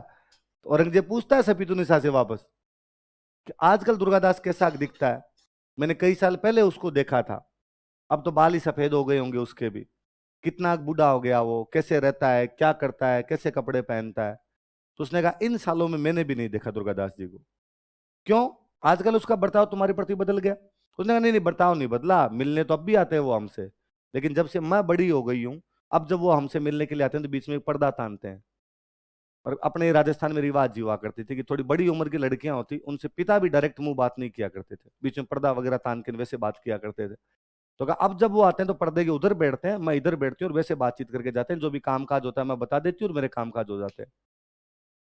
बाबो कहे पुकार तीन जाणुन उणरो वेश, कारण की निज नैण स्यूं देखियो नी दुर्गेश। कि बाबो कहे पुकारती, कि मैं उसे क्या कह के पुकारती हूँ? जाणुन उणरो वेश, मैं उसकी वेशभूषा नहीं जानती, कारण की निज नैण स्यूं, निज नैण मतलब खुद की आंखों से, कारण ये है कि मैंने खुद की आंखों से देखियो नी दुर्गेश, मैंने दुर्गादास को कई सालों से देखा। और औरंगजेब यूं गलगला हो जाता है, गलगला होता है मतलब जीव बाहर आने के लिए तैयार हो जाए, आदमी रोने जैसा हो जाए। औरंगजेब को लगा कि यार दुश्मन होने के बावजूद दूसरे मजहब के बच्चों के साथ में इतना अच्छा बर्ताव, एक मैं कितना जालिम आदमी हूं जो अपने बेटों को, अपने भाइयों को मारने के लिए तैयार रहता हूं। एक कहां दुर्गादास है जिसके पास मेरे पोते पोती थे, मैं उसका सबसे बड़ा दुश्मन हूं, उसके बावजूद उनको धार्मिक शिक्षा भी दी गई है। और औरंगजेब राजी होके दुर्गादास के पास मैसेज भेजता है कि एक दिन औरंग यूं कयो रतन वालो कहीं विशेष, वालो मतलब होता है प्रिय, वालो क्या होता है? एक दिन औरंग यूं कहो, एक दिन औरंगजेब ने ऐसे कहा, तन वालो कहीं विशेष, कि तुझे सबसे विशेष कौन सी चीज प्रिय लगती है? मांगो मुख स्यूं देऊं आसकरण दुर्गेश, हे आसकरण के बेटे दुर्गेश मांग ले, आज जो तू मांगेगा वो मैं देने के लिए तुझे तैयार हूं, मैं आज बड़ा राजी हूं तेरे से। दुर्गादास जी वापस रिप्लाई भेजते हैं कि खग वालो जग वालो वालो मुरधर देश। खग मतलब होती है तलवार, खग क्या होती है? खग वालो मतलब मुझे क्या अच्छी लगती है? तलवार। जग वालो मतलब ये संसार अच्छा लगता है, वालो मुरधर देश, और मुझे मरुधर का, मारवाड़ का देश अच्छा लगता है। श्याम धर्म वालो सदा, श्याम धर्म होता है स्वामी भक्ति, मुझे मेरे स्वामी के प्रति भक्ति अच्छी लगती है। नित वालो नरेश, पर इनसे भी ज्यादा अच्छा मुझे अजीत सिंह लगता है, मैं अजीत सिंह को राजा बनने में देखना चाहता हूँ। यदि औरंगजेब तू मुझे कुछ देना ही चाहता है तो अजीत सिंह को जोधपुर का राजा बना दे। औरंगजेब ने कहा बाकी सब मुझे अच्छा लगता, बस ये जो लास्ट में बोला था ना, बाकी ऊपर वाले तूने जो बोले हैं मुझे भी अच्छे लगते हैं, ये लास्ट वाला मुझे अच्छा नहीं लगता। तो दुर्गादास जी ने कहा कोई बात नहीं, लड़ाई जिंदाबाद है, जिंदाबाद रहेगी। तो उसने कहा बुलंद अख्तर और है तेरे पास, उसको तो भेज दे। तो दुर्गादास जी खुद जाते हैं, बुलंद अख्तर को छोड़ने के लिए औरंगजेब के दरबार में। उसको वहां छोड़ के आते हैं, वापस बातचीत करते हैं उससे, यार देख ले तू यदि दे रहा है तो हमें। तो उसने कहा मैं बाकी पूरा मारवाड़ तुम्हें देने के लिए तैयार हूं, जोधपुर नहीं दूंगा। क्या नहीं दूंगा?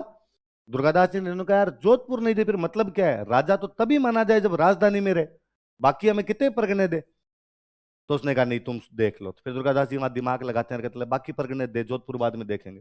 तो बाकी वाले जैतारण, मेड़ता, सांचौर, जालौर, ये वाले परगने उसे लेते हैं और परगने लेके यहाँ पर वापस आ जाते हैं। कहा आप जोधपुर का? तो दुर्गादास जी ने कहा ये लड़ाई करके ले लेंगे हम, चलती रहेगी लड़ाई, कोई दिक्कत ही नहीं है बाद में। तो बाद में कई साल लड़ाई और चलती है, लेकिन फाइनली औरंगजेब इनको जोधपुर पे तो कब्जा नहीं करने देता। 1707 में औरंगजेब मरता है। कब मरता है? औरंगजेब मरा तो उसका बेटा राजा बनता है बहादुर शाह। कौन राजा बना? तो अजीत सिंह बहादुर शाह के पास गया। उसने बहादुर शाह को जाकर कहा भाई तेरे बाप से तो हम पिछले 30 साल से लड़ रहे हैं और उसने तो हमें जोधपुर दिया नहीं, तू यदि जोधपुर दे रहा है तो ठीक है संधि हो जाएगी, या तेरे साथ भी लड़ना पड़ेगा।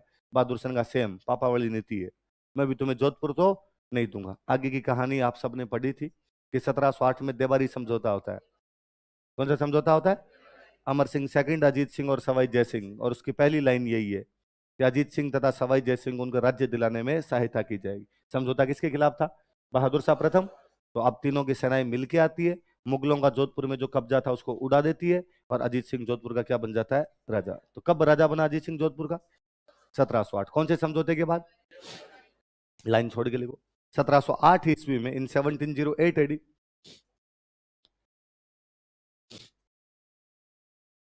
1708 ईस्वी में, इन 1708 एडी, देबारी समझौते के बाद, आफ्टर देबारी पैक्ट, देबारी समझौते के बाद, आफ्टर देबारी पैक्ट, अजीत सिंह मारवाड़ का राजा बना। Ajit Singh become king of Marwar. Ajit Singh Marwar का राजा बना। Ajit Singh become king of Marwar. Line change करके लिखो।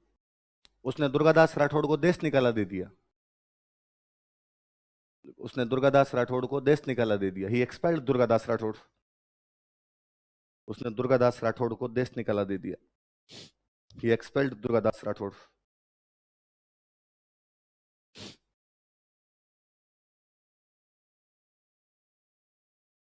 आपको बुरा लग रहा होगा, आप लग रहा है, या अल्लाह ये क्या कर दिया। जिस बंदे ने लगातार 30 साल तक अजीत सिंह को राजा बनाने के लिए अपने जी जान की बाजियां लगा दी थी, उस बंदे को अजीत सिंह ने राजा बनते ही क्या किया? देश निकाला दे दिया।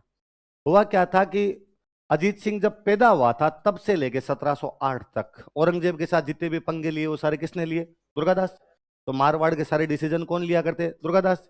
सेना कहां जाएगी, किससे संधि करेंगे, किससे बातचीत करेंगे, सारे निर्णय कौन लिया करते? दुर्गादास। पर इन 30 सालों में अजीत सिंह की उम्र भी तो 30 साल हो गई। अब अजीत सिंह 30 साल का, अब अजीत सिंह टाबर नहीं है। अजीत सिंह राजा वाली सीट पे बैठता, अब दुर्गादास जी नीचे वाली सीट पे बैठते हैं। लेकिन लोगों की आदत नहीं गई। लोग अब भी दरबार में जब आते हैं पहले दुर्गादास जी को नमस्ते करते, बाद में अजीत सिंह को नमस्ते करते। अभी भी बाहर से सेनापति आता और आगे पहले दुर्गादास जी से पूछता कि वो सेना कहाँ लेके जानी है, फिर उसके याद आता कि आजकल राजा कौन बन गया? अजीत सिंह। और सॉरी सॉरी, हाँ अजीत सिंह जी आप बताओ सेना कहाँ लेके जाए। अब भी कोई संधि करने के लिए आता तो पहले किससे बातचीत कर लेता? अजीत सिंह को ये बड़ा यूं ऑकवर्ड फील होने लगा, उसे लगता है राजा मैं हूं तो अब तो मेरे से बात की जानी चाहिए।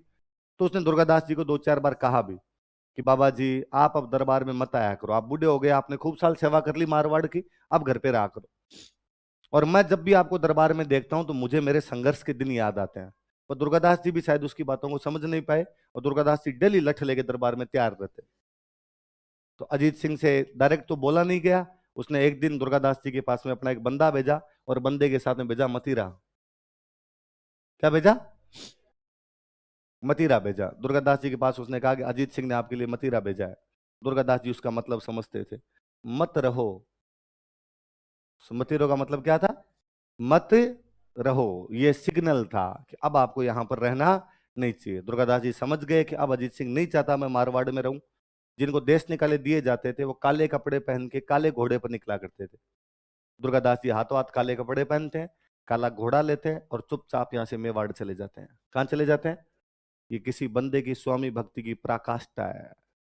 दुर्गादास केवल स्वामी भक्ति जानता था। जोधपुर के राजा थे जसवंत सिंह। राजा कौन थे? कहते हैं जसवंत सिंह जब जमरूद का थाना में मरे थे उस दिन कह के गए थे कि जसवंत कयो जोय कोई घर रखवाड़ो दुर्गड़ो, साची किदी सोय आची आस करणवत। कि जसवंत सिंह ने उस दिन कहा था कि आसकरण का बेटा दुर्गादास मारवाड़ की रखवाली करेगा। उस बंदे ने हाँ भरी थी कि हाँ स्वामी आप आराम से निश्चित हो कि मरिए भले ही, मारवाड़ की रखवाली करने के लिए मैं पर्याप्त हूँ। और उस बंदे ने 30 साल तक मारवाड़ को दुश्मनों से बचा के रखा था। जसवंत सिंह के बेटे अजीत सिंह की 30 वर्षों तक रक्षा की थी। अब स्वामी चेंज हो चुका था, अब एक नया स्वामी था, और स्वामी कौन था? अजीत सिंह। उस स्वामी ने वापस ऑर्डर दिया कि आपको मारवाड़ में रहने की कोई भी आवश्यकता नहीं है। दुर्गादास एक सच्चा सिपाही था, वो केवल उतना काम करता था जितना स्वामी के द्वारा ऑर्डर दिया जाता। इस बार ऑर्डर था मारवाड़ को आवश्यकता नहीं है, वो चुपचाप यहाँ से चला जाता है। आप जब बाहुबली देखते हो तो कटप्पा देखते हो, कटप्पा एग्जैक्टली वही करता है जो स्वामी की तरफ से आदेश मिलते हैं। दुर्गादास जी एग्जैक्टली वैसे वैसे व्यक्तित्व के स्वामी थे। हमारे देश के इतिहास में से कई लोग हुए हैं, ऐसा एक और व्यक्ति हमारे देश के इतिहास के अंदर हुआ है जिसने अकबर का पालन पोषण करके बड़ा किया था, बेराम खान। कौन था? बेराम खान। बेराम खान जो थे, यदि आप जोधा अकबर मूवी देखे तो उसमें कैरेक्टर है खान बाबा, लंबा चौड़ा पठान, गोरा चिट्टा, मोटी मोटी आंखें उसकी। तो कहते हैं हुमायूं जब दिल्ली में मरा था तब बेराम खान पंजाब था अकबर के साथ में, थोड़े से सैनिक, 14 साल का अकबर। मुगल साम्राज्य अभी तक अपनी जड़ें जमा नहीं पाया था। गुरदासपुर के पास कलानौर नाम की एक जगह पर अकबर को एक ईंटों के चबूतरे पर बिठाकर बेराम खान उसका रास्ते तलक करता है और कहता है कि तुम्हें मैं सिंहासन दिलाऊंगा, आज इस चबूतरे पर बैठे, लेकिन एक दिन तू दिल्ली के तख्तो ताज पर बैठेगा। वो अपने वादे को निभाता है, वो बाकायदा अकबर को राजा बनाता है। अकबर का राजा बनने के बाद वो कई साल तक और अकबर की सेवाएं करता है। अब अकबर थोड़ा बड़ा हुआ, अकबर थोड़ा समझदार हुआ, अब अकबर को बेराम खान की बातें इंटरफेयर लगने लगी। और एक दिन अकबर मैसेज करता है कि मैं आगरा से दिल्ली जा रहा हूं शिकार खेलने के लिए। अकबर आगरा से दिल्ली जाता है, दिल्ली जाके एक ऑर्डर जारी करता है कि मैं मेरे सारे मंत्रियों को बर्खास्त करता हूं और मेरे सारे मंत्री दिल्ली आके मेरे से मिले। ये समाचार बेराम खान के पास पहुंचता है कि बेराम खान को अकबर ने बर्खास्त कर दिया है और उसने उसको कहां पर बुलाया है? दिल्ली।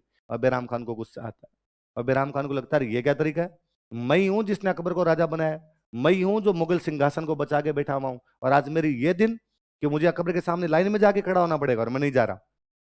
अकबर को पता चला कि बेराम खान ने आज्ञा का उल्लंघन कर दिया है। राजा की आज्ञा के उल्लंघन का मतलब होता था मौत। अकबर ने कहा पकड़ के लाया जाए बेराम खान को। बेराम खान को पकड़ के सामने पेश किया गया। अकबर ने कहा कि खान बाबा आपने मेरी सेवा की, इसलिए अंतिम मौका देता हूँ, कोई अंतिम इच्छा हो तो बता दीजिए। बेराम खान ने कहा कि मैं हज करना चाहता हूँ। क्या करना चाहता हूँ? जाइए हज के लिए जाइए। बेराम खान जब हज के लिए जा रहा था, पहले जब हज के लिए जाते जिस बंदरगाह से जाया करते वो बंदरगाह था सूरत। कौन से बंदरगाह जाते थे? तो सूरत को कहते थे हज का द्वार। कि हज का द्वार कोई बंदरगाह था वो कौन सा? अपना सूरत। जब वो बेराम खान अपने परिवार के साथ में सूरत जा रहा था, बेराम खान ने कभी मुगलों की तरफ से जब लड़ाइयां लड़ी थी तो एक अफगान को एक युद्ध में मारा था। मुगलों की अफगानों की आपस में बनती नहीं थी, एक अफगान को युद्ध में मारा था। उस अफगान को जिसको युद्ध में मारा था उसका बेटा सूरत के आसपास कहीं रहता था।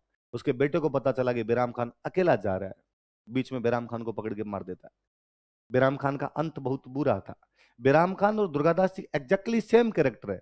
दोनों ने अपने अपने राजाओं के बेटों को राजा बनाने के लिए अपने जी जान की बाजियां लगाई थी, लेकिन बेराम खान और दुर्गादास में लास्ट में जाके एक अंतर दिखाई देता है। दुर्गादास जी लास्ट टाइम तक स्वामी भक्त है, बेराम खान अंतिम समय में जाके विचलित हो जाता है। वो अंतिम समय में जाके अकबर की आज्ञा मानने से मना कर देता है। दुर्गादास जी वहां भी स्वामी भक्त है, उनको लगा कि अब मारवाड़ को मेरी आवश्यकता नहीं है, तो चुपचाप यहाँ से कहाँ चले गए थे। इसलिए आज भी जब भी स्वामी भक्ति का जिक्र आता है हमारे दिमाग में दो ही नाम आते हैं, दुर्गादास राठौड़ और पन्ना धा है। कौन कौन से दो नाम आते हैं? तीसरा नाम यदि स्वामी भक्ति के तौर पे आता है तो चेतक आता है, और चेतक मिनक नहीं है, घोड़ा है। मिनखों में तो आज दिन तक दो ही नाम लिए जाएंगे, या तो दुर्गादास जी का लिया जाएगा, किसका लिया जाएगा? पन्ना दाहे का लिया जाएगा। तो दुर्गादास जी तो यहाँ से कहाँ चले गए बाद में? मेवाड़। कहाँ चले जाते हैं? लिख लो, दुर्गादास जी मेवाड़ चले गए। दुर्गादास जी मूड टू मेवाड़।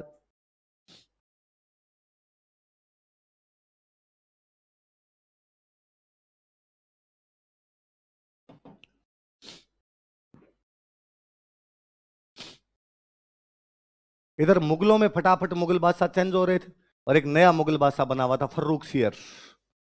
कौन बना हुआ था? अजीत सिंह की एक राजकुमारी थी इंद्र कंवर, क्या नाम था? इसकी शादी फर्रुख सियर के साथ की गई थी। लिखो, अजीत सिंह ने अपनी राजकुमारी इंद्र कंवर का विवाह मुगल बादशाह फर्रुख सियर से किया।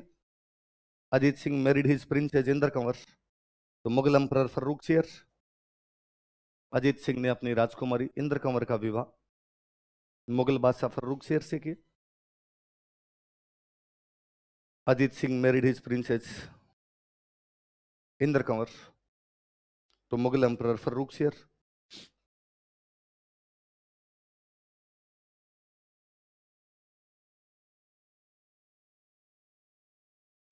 मुगल एम्परर फर्रुख शेर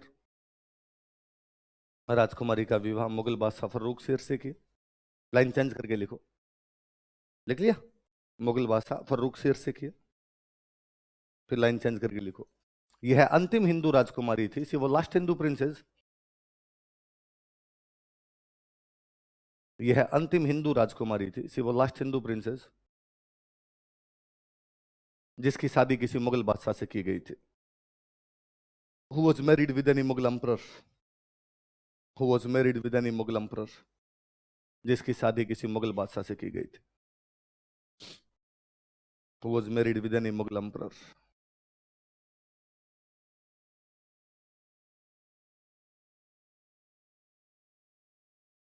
बताओ, देखिए हुरडा सम्मेलन में मेवाड़ से मारवाड़ से कौन गया था? अभय सिंह। और नागौर से कौन गया था? बख्श सिंह। कौन गया था?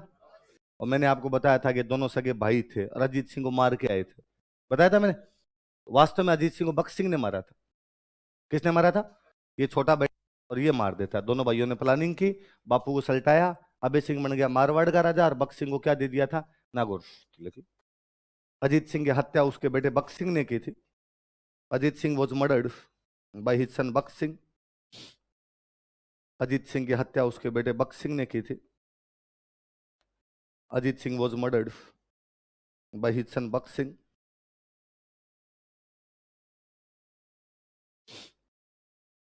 अजीत सिंह की हत्या उसके बेटे बख्श सिंह ने की थी।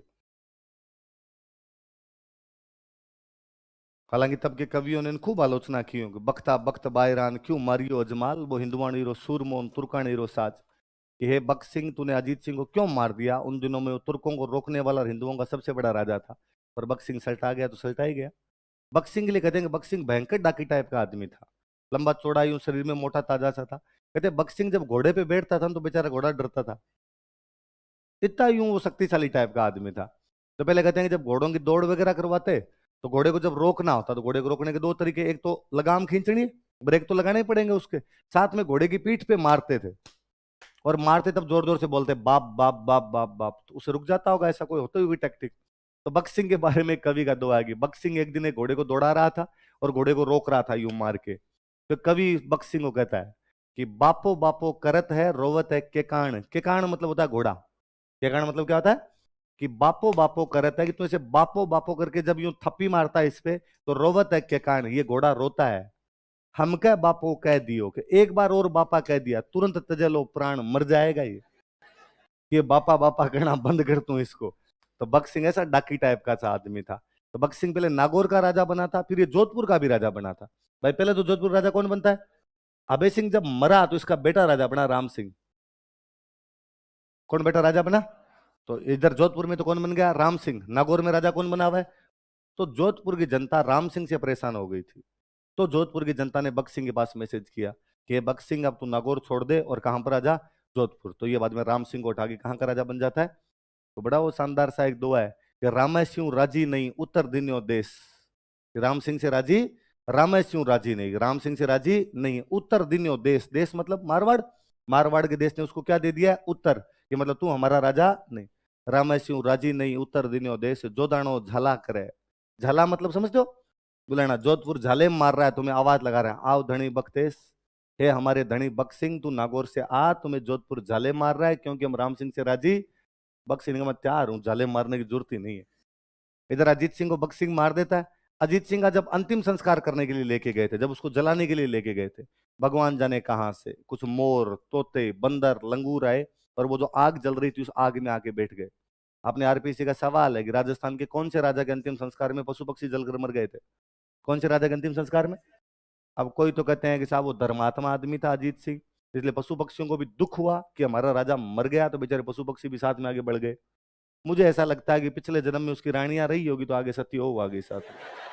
लिखो, अजीत सिंह के अंतिम संस्कार में during funeral of Ajit Singh, Ajit Singh के अंतिम संस्कार में during funeral of Ajit Singh कई पशु पक्षी जलकर मर गए थे। Many birds and animals were burnt alive, कई पशु पक्षी जलकर मर गए थे। Many birds and animals were burnt alive.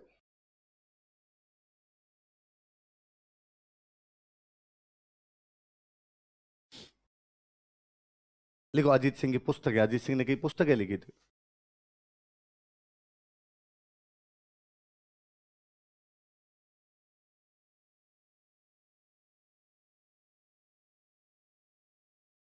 Durga पाठ भाषा, निर्वाण रात दुआ,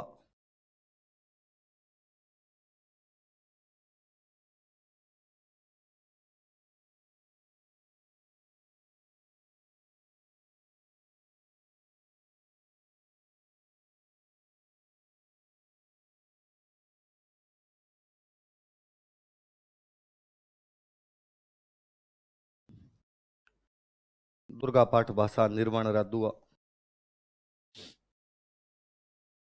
किसकी किताब है? अजीत। बिना राजा चेंज के हेडिंग लो, दुर्गादास राठौड़।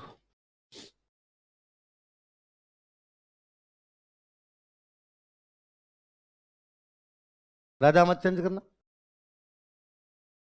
हेडिंग डालो दुर्गादास राठौड़। मैं दो चार जानकारियां लिख रहा हूं, ये उतार लो, बाद में अपने बात करेंगे।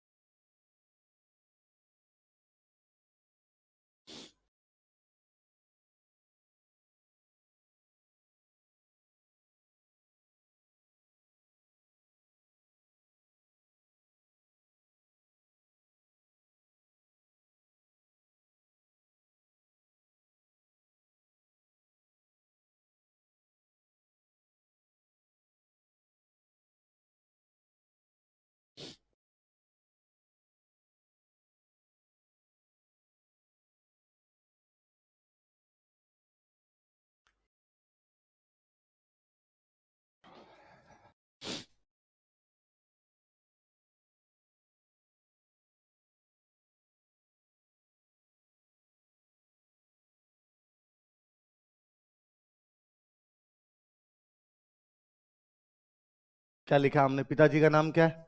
आस्करण। मम्मी का नाम क्या है? नेत कंवर। जन्म कहां पर हुआ था? जोधपुर में एक जगह पड़ती है सालवा। और कौन सी जागीर मिली हुई थी इनको? लुणेवा। लुणेवा भी जोधपुर में। दोनों सालवा और लुणेवा दोनों कहां पर है? जोधपुर। सुनो, देखो बात सुनो।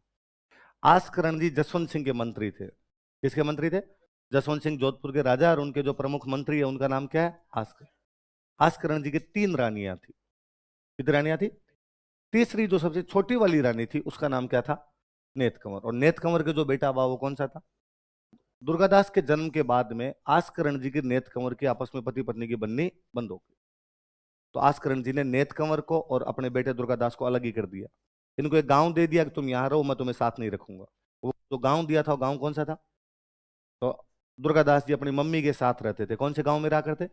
मतलब दुर्गादास का जो बचपन है वो अपने बिना पिताजी के बीता है। पिताजी अलग रहा करते थे और ये अपनी मम्मी के साथ रहा करते। जब ये वहां लुणेवा के गांव में रहा करते तो एक दिन वहां खेतों के पास से ऊंट जा रहे थे। कुछ क्या जा रहे थे? राजा जसवंत सिंह की सेना के ऊंट जा रहे थे। ऊंट चराने वाले जो बंदे थे वो तो रह गए पीछे, ऊंट चले गए थोड़े आगे। बेचारा जानवर था, खेतों में हरियाली दिखी तो खेत में घुस गया। खेत में घुसा, दुर्गादास के खेतों में जब ऊंट फसल खाने लगे तो ये आए दो चार किसान आसपास वाले, दुर्गादास जी ने लठ लेके उन ऊंटों को बाहर निकाल दिया। ऊंटों को बाहर निकाला, इतने में ऊंट चराने वाले पीछे पीछे आ गए। उन्होंने जब देखा कि हमारे ऊंटों को पीट रहे हैं, तो कौन हो तुम? ऊंटों को कैसे पीटा? तो उन्होंने कहा हम तो कौन है बाद में बताएंगे, तुम कौन हो? तो ऊंट हमारे हैं। उन्होंने कहा खेत हमारा है, और हमारे खेत में घुसेंगे तो यार मारेंगे। तुम कहाँ, तेरे कहाँ रह गए थे पीछे? उनको वापस डायलॉग सुनाए तो उन्होंने कहा तुम जानते नहीं हो हम कौन है, तुम्हें पता नहीं हम किसके आदमी है। और भारत में ये वाली प्रॉब्लम बहुत बड़ी चीज है। भारत में हर आदमी किसी ना किसी का आदमी है। यहाँ पे मतलब पुलिस वाला आपको बिना हेलमेट रोक ले तो हाथों हाथ बंदा धमकी देता है कि तू जानता नहीं मैं किसका आदमी हूं। मुझे लगता है पुलिस वाले को कहना चाहिए कि आदमी केवल लुगाई का होता है, तू लुगाई का नाम बता दे, तेरी लुगाई कौन है बता दे, तो हम पता चल जाएगा हमें तू किसका आदमी है। और वो तो यार राजा के आदमी थे, राजा के सैनिक थे, राजा के ऊंट चरा रहे थे, उनका एटीट्यूड तो भयंकर ही था। तो उन्होंने कहा हम महाराजा जसवंत सिंह के आदमी है, अरे ये महाराजा जसवंत सिंह के ऊंट है, कैसे हाथ लगा रहे तुमने? तो दुर्गादास ने वापस कहा कि ऊंट भले ही किसी के होंगे, खेत महाराजा जसवंत सिंह के बाप का नहीं है, खेत मेरा है, और मेरे खेत में घुसेंगे ना तो यही सब होगा।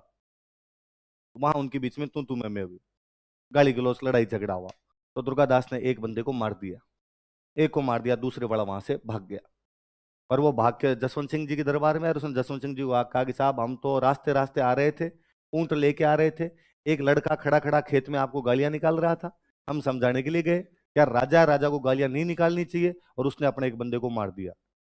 जसवंत सिंह ने कहा ये ठीक है, मेरे राज्य में मेरे बंदे को कोई बंदा मार दे, उठा के लाओ, और कौन है? दूसरे दिन दुर्गादास को उठा के पेश किया वहां पे। अब जसवंत सिंह जी अपनी मुख्य सीट पर बैठे हुए, आस्करण मंत्री एकदम पास वाली सीट पे बैठा हुआ, दुर्गादास को लेके आए। आस्करण जी ने लोगों को बता भी नहीं रखा था कि मेरे एक रानी और बेटा अलग रहते हैं। आस्करण जी पहचान के गए तो मेरे वाला ही, पर आस्करण जी कुछ ही नहीं बोले, अपने गर्दन नीचे करके चुपचाप बैठ गए। जसवंत सिंह ने पूछा क्या नाम है तेरा? उसने कहा दुर्गादास राठौड़। पापा क्या नाम है? उसने कहा ये जो पास बैठे हैं पापा ही है। जसवंत सिंह ने आस्करण की तरफ देखा, तो आस्करण जी ने कहा कि साहब मैं तो इन दोनों माँ बेटों से परेशान, ऐसा ही ये है और ऐसी इसकी माँ है, लखन तो कुछ है नहीं इन दोनों के पास, और मैं तो इनको साथ ही नहीं रखता, मैं तो इनको अलग रखता हूं। और साहब आपको खुली छूट है, जो करना हो वैसा करो इनके साथ, मेरी तरफ से आपको कुछ भी सोचने की आवश्यकता। और ये खुली छूट वाला डायलॉग आप में से वो बच्चे ज्यादा जानते होंगे जो गांव की स्कूल में पढ़े होंगे। आप तो फिर टाबर हो, आपने वो टाइम नहीं देखा होगा। पहले घर वाले गांव वाली स्कूल में मार साहब को क्या कहते थे कि मार साहब करो जो करना है। और मार साहब इसका मतलब एक ही समझते थे कि वो डंडा जो पिछले 15 दिन से तेल में भिगो के रखा गया है, उस अस्त्र का इस्तेमाल आज ही करना है, इसी पे करना है। और भाई रे भयंकर पीटते थे, भयंकर वाले पीटा करते थे। तो वैसे और गांव में करते ही थे, देखा ही होगा। और घर पे आगे बताने लायक और नहीं बचते, मतलब घर पे आगे यदि कह दिया कि मार साहब ने हमें पीटा तो घर वाले और पीट दे। तो मैं तो आजकल तो जब यूं मम्मी पापा को देखता हूँ, मम्मी पापा कितना प्यार करते हैं टाबरों से, कि पापा बाहर से आए, बच्चा जाके गले में झूल रहा है, डैडी आ गए डैडी आ गए। तो कई बार लगता है कि यार अपने वाले पापा आतंकवादी है, मतलब उनको सीधा सीधा तो यार यूं नहीं माना जाना चाहिए, कि ये तो कभी हुआ ही नहीं कि यूं आप गले लटक, गले छोड़ो, जब थोड़े से समझदार हो गए थे ना, उसके बाद तो ये था कि आप अंदर तो मैं बाहर, मैं अंदर तो अब दो तलवारें एक ही म्यान में नहीं रह सकती। देखो ऐसा अपने गण नहीं मिल रहे, और ऐसे ये पास पास में नहीं रह जाएगा।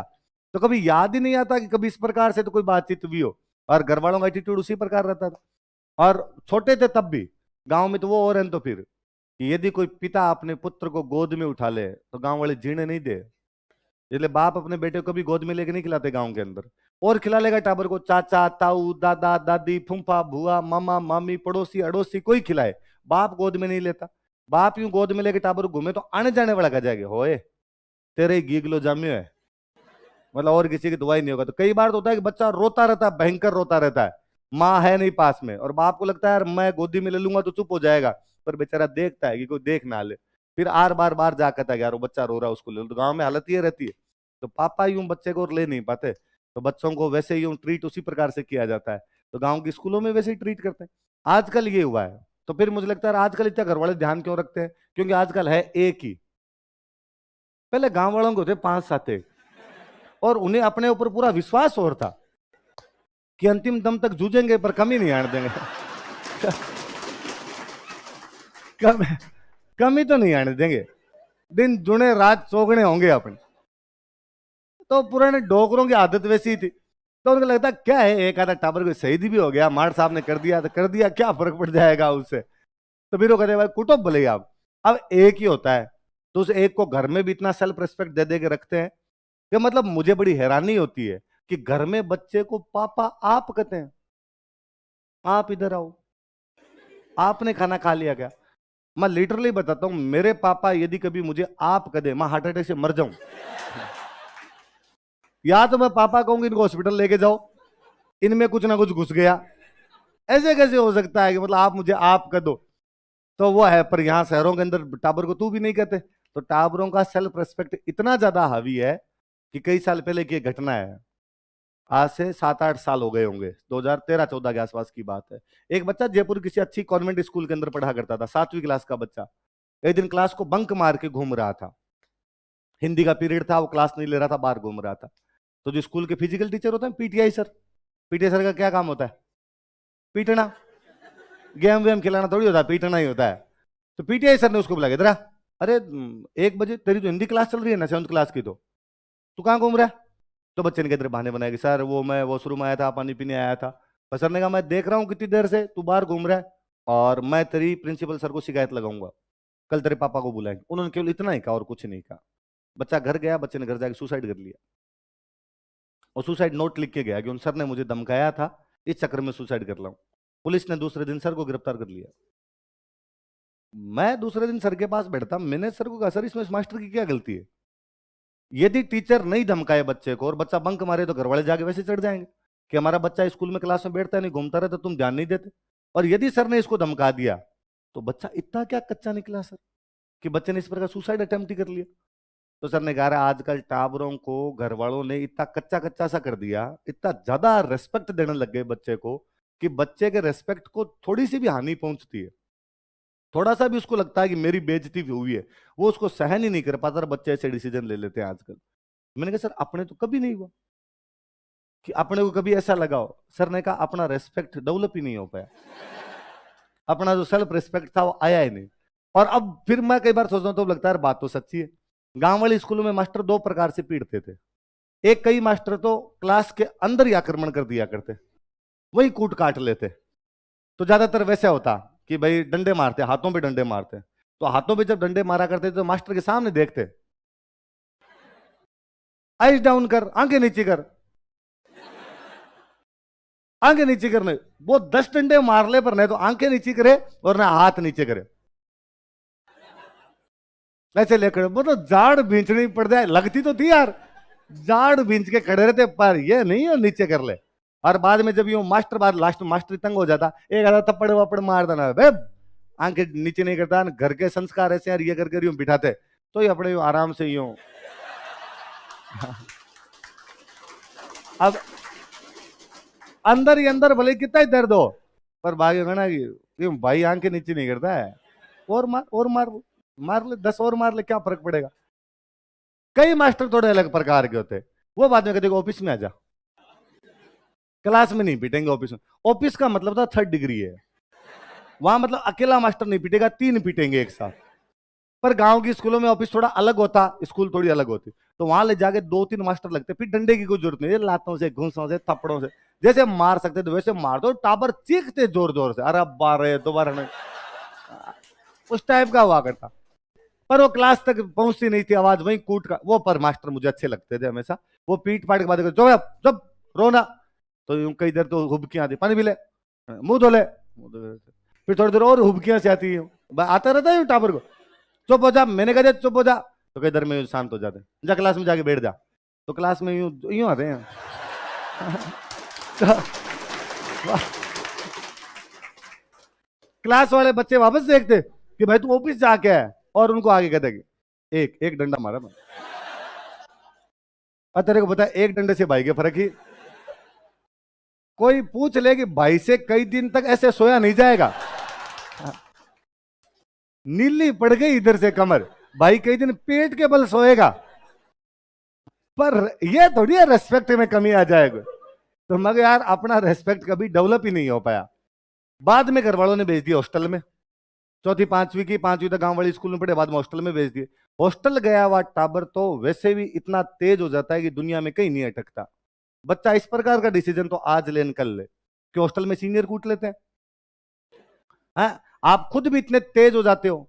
तो मुझे हमेशा लगता है कि प्रत्येक बच्चे को हॉस्टल पक्का भेजा जाना चाहिए, बच्चों को ज्यादा लाड लड़ा लड़ा के नहीं रखना चाहिए। तो आजकल तो मुझे यूं बड़ा अजीब सा लगने लग गया कि यार अपने ठीक टाबर तैयार करने लगे। मतलब आप कोई बुरा मत मानना, पर मुझे बड़ा अजीब लगता है कि बच्चों के एडमिशन करवाने के लिए पापा साथ आते हैं कोचिंग में, कि कोचिंग में एडमिशन लेना उसके लिए पापा साथ आए। मुझे याद है मैं यहाँ जयपुर आया तो मैंने घर वालों को फोन किया कि मुझे जयपुर जाना है, मुझे इतने रुपए चाहिए। पापा ने किसी सेठ जी के नाम नंबर बताया कि उनके पास जाना और वहां से जाकर रुपए ले लेना, फिर मैं जयपुर चला जाऊंगा। ओ जा सिमरन, जो तेरे को करना है वो कर, हम तेरे को रुपए दे सकते हैं, इसके अलावा हमारे पास में कुछ भी। और मैं अब जरूर, मेरे पापा कई बार होता है तो कई बार मेरे रूम पे आ जाते हैं, बाकी जब तक मैं पढ़ाई करता था मुझे एक बार याद नहीं कि जयपुर मेरे रूम पे कभी पापा, वो जयपुर आते थे, उनके काम होते, वो टीचर अपने एसोसिएशन में उधर नेतागिरी टाइप का किया करते थे, तो जयपुर आते और यहाँ पे आके पोलो विक्ट्री पे या उनके अमरूदों के बाग में रैलियां वेलियां होती, उनके अंदर भाग लेते, वापस चले जाते। मुझे तो, मैं गांव जाता तब पता चलता कि पिछले महीने जयपुर आए थे। तो आप मेरे पास आ जाते, रूम आ जाते कि तेरे पास क्या है? क्या है? तो मेरे पास कुछ ही नहीं। तो ठीक है, तू तेरी पढ़ाई कर, हम हमारे जाके आगे, इतने मास्टर थे, तेरे पास क्या लेना था वहां पर? तो आप रूम चेंज करने के लिए पापा को बुला लेता बच्चा, पापा रूम चेंज करना तो कर ले यार, इसके अंदर पापा को क्या बुलाना है? इसलिए इन छोटी छोटी बातों के लिए पापा को बुलाना बंद किया जाए। क्यों बुलाना पापा को? आप मतलब अपने डिसीजन इस प्रकार के खुद नहीं ले सकते?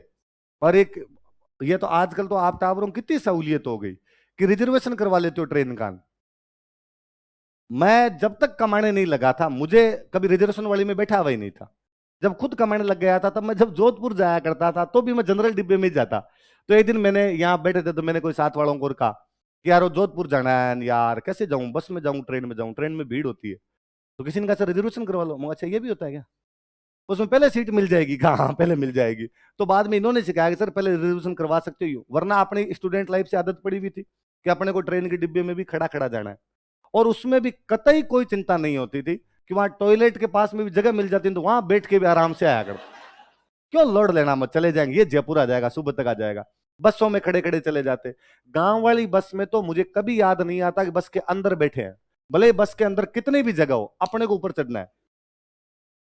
छठी क्लास में कंडक्टर से लड़ने लगे थे 2-2 रुपए के लिए कि वो कहता मैं 4 रुपए लूंगा, हमारा था कि तेरे कितने रुपए देंगे, 2। और तब उससे वैसी बातें करते कि तू गांव में उतार के देखना हमें। अब इतने इतने से बच्ची होते, बोला थप्पड़ मारा तो बस से नीचे जाके गिरेगा, लेकिन तब भी बातें उसे उसी प्रकार की किया करते थे। तो बाद पढ़ पढ़ के इतने घुड़सवार हो जाते हो कि कॉन्फिडेंस लेवल में कभी कमी नहीं आती। तो जो बच्चे हॉस्टल में रहे हुए होते हैं वो भले और किसी चीज में कमजोर रह जाए, लेकिन कॉन्फिडेंस कभी भी कम है। जिन बच्चों के घर में खूब सारी मार खाई हुई होती है, उस बंदे को बाद में रेस्पेक्ट वाले ये सब चीजें होती नहीं। मुझे तो कई बार अब भी लगता है कि यार आज भी यदि कोई पीट पाड़ देना इधर उधर तो पहले देखते हैं कि कोई जानता तो नहीं, कोई जानता तो दियो बुरा लगता, नहीं जानता तो कपड़े झाड़े ना। कौन कौन देख रहा है? जंगल में मोर नाचा किसने देखा? तो क्यों लोड लेना इतना? इसलिए घर में यदि छोटे बच्चे हो तो उनको लाड लड़ाने की ज्यादा आवश्यकता, हर 3-4 दिन में एक बार खुद ही आरती उतार दिया करो, ताकि टाबर एकदम संतुलन के अंदर रहेंगे, टाबर एकदम सही रहेंगे। तो वैसा ही वैसा भाई दुर्गादास जी के साथ में कि दुर्गादास जी को और पूछा जसवंत सिंह ने, कौन हो, किसके बेटे हो, क्यों मारा मेरे बंदे को? यूं बातें करते करते जसवंत सिंह को ये तो लग यार लड़का है तो सीधा, और लड़के की गलती नहीं, अपने वाले बंदों की गलती है। और यूं करते करते जसवंत सिंह ने पूछा कि कैसे मारा था उस आदमी को? तो जसवंत सिंह के पास में दूसरे वाला खड़ा था, उस पर आंख पहले दिन से थी, और वो दुर्गादास की आंख उस पहले से थी उस जसवंत सिंह वाले आदमी पे। और दुर्गादास ने अपने तलवार निकाली और वो जो पास में दूसरे वाला खड़ा था उसकी गर्दन उड़ाई, ऐसा रिप्ले ये है, ऐसे मारा था। और जसवंत सिंह क्या राजी हुए, यार मेरे दरबार में मेरी आंखों के सामने मेरे बंदे को उड़ा दिया, टाबर क्या बहादुर है। और उसने कहा कि मिस्टर दुर्गादास आज से तुम यहां बैठोगे, आस्करण जी आज से आप।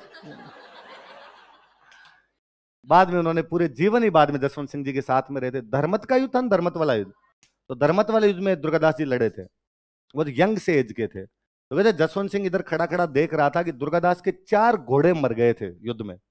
वो हर बार एक घोड़ा मर जाता, दूसरे घोड़े पर वो सवार होकर लड़ते, फिर तीसरे पे भी, चौथे, 5वें घोड़े पर सवार होकर जब दुर्गादास लड़ रहा था तो जसवंत सिंह का वो दूर से यूं देखा कौन है ये लड़का, और लगातार घोड़े पे घोड़े इसके मर रहे, हर बार नए घोड़े पर रवाना होकर लड़ लेता है और बाहर नहीं आ रहा है। तो किसी ने कहा दुर्गादास है आस्करण जी वाला।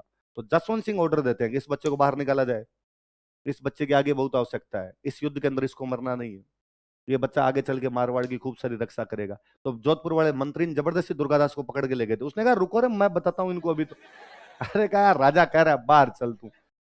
बाद में जब यहाँ अजीत सिंह के टाइम में जब उनको देश निकाला दे दिया गया, उससे पहले तक वो मारवाड़ की 30 वर्षों तक रक्षा कर चुके थे। कितने सालों तक? कि भाई 1678 में जसवंत सिंह जी की डेथ हुई, और अजीत सिंह राजा कब बना है? 1708। कितने साल का टाइम हो गया? लिखो, आप एक लाइन लिखो। अजीत सिंह को राजा बनाने के लिए, to make Ajit Singh as king, जागीर को इंग्लिश में जागीर, JAGIR।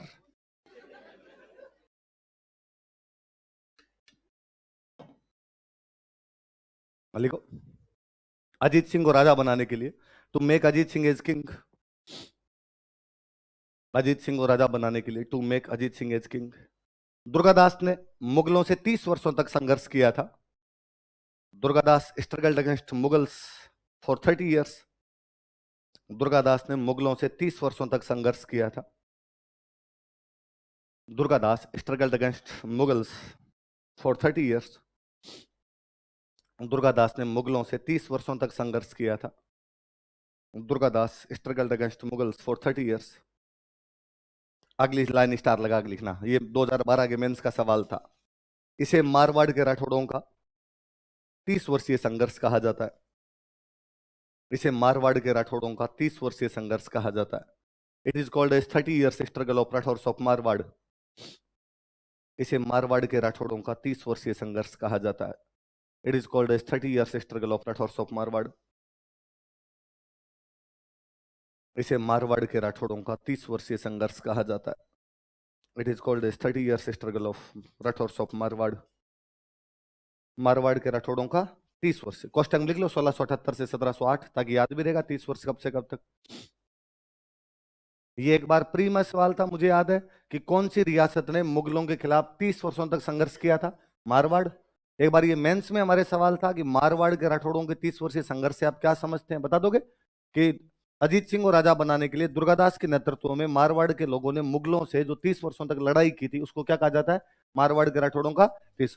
और मुझे याद है एक बार मेरे RS वाले इंटरव्यू में मेरे से इंटरव्यू वालों ने सवाल पूछा था कि तुम 30 वर्षीय युद्ध के बारे में क्या जानते हो? सिर्फ इतना ही कहा कि राजस्थान में 30 वर्षीय युद्ध हुआ था, उसके बारे में क्या जानते हो? तो इसका मतलब 30 वर्षीय युद्ध यही है, 30 वर्षीय संघर्ष है। तो आपको यही जवाब देना कि साहब अजीत सिंह को राजा बनाने के लिए मारवाड़ के लोग दुर्गादास के नेतृत्व में औरंगजेब के या मुगलों के खिलाफ कितने साल तक लड़े थे? 30 साल। तो ये मारवाड़ की रियासत का कितने सालों का युद्ध हो गया? 30 साल। यहां से जब देश निकाला दे दिया था तो मेवाड़ चले गए, मैंने लिखवाया था मेवाड़ चले गए।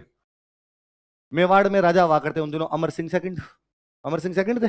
अमर सिंह सेकंड के जस्ट बाद में बन गए थे वहां संग्राम सिंह सेकंड। 1710 में अमर सिंह सेकंड मर गया था। तो पहले तो इनको वहां पर एक जागीर दी गई, विजयपुर की जागीर। कौन सी जागीर दी गई? विजयपुर की जागीर। फिर उधर मालवा साइड में एक जगह पड़ती थी रामपुरा, याद है? वर्षा ऋतु समाप्त होने के बाद रामपुरा में, तो रामपुरा पहले इनके पास था, मेवाड़ वालों के पास था, लेकिन बाद में उस पर कब्जा किसने कर लिया था? मराठों ने। रामपुरा में जो मेवाड़ वालों का बंदा था, वो बंदा किसी बात पे नाराज हो गया राजा से, तो राजा ने उसे वो छीन लिया, ये परगना छीन लिया, और यहाँ का दुर्गादास को हाकिम बना के भेज दिया। क्या बना के भेज दिया? हाकिम का मतलब होता है एक प्रकार से पुलिस अधिकारी, यहाँ की देखभाल करने वाला जो अधिकारी, आगे हम पढ़ेंगे अधिकारियों के नाम आएंगे, जज होता था एक प्रकार से। तो यहाँ का हाकिम बना के किसको भेज दिया? दुर्गादास। तो दुर्गादास जी को रामपुरा का क्या बनाया गया? पहले जागीर कौन सी दी गई थी? लिखो, मेवाड़ में इन मेवाड़, मेवाड़ में इन मेवाड़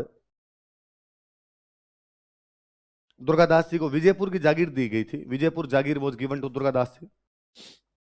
दुर्गादास जी को विजयपुर की जागीर दी गई थी। विजयपुर जागीर वॉज गिवन टू दुर्गादास जी। दुर्गादास जी को विजयपुर की जागीर दी गई थी। विजयपुर जागीर वॉज गिवन टू दुर्गादास जी। तथा कालांतर में एंड लेटर ऑन, तथा कालांतर में एंड लेटर ऑन इन्हें रामपुरा का हाकिम बना दिया गया था। ही वॉज अपॉइंटेड एज हाकिम ऑफ रामपुरा। इन्हें रामपुरा का हाकिम बना दिया गया था।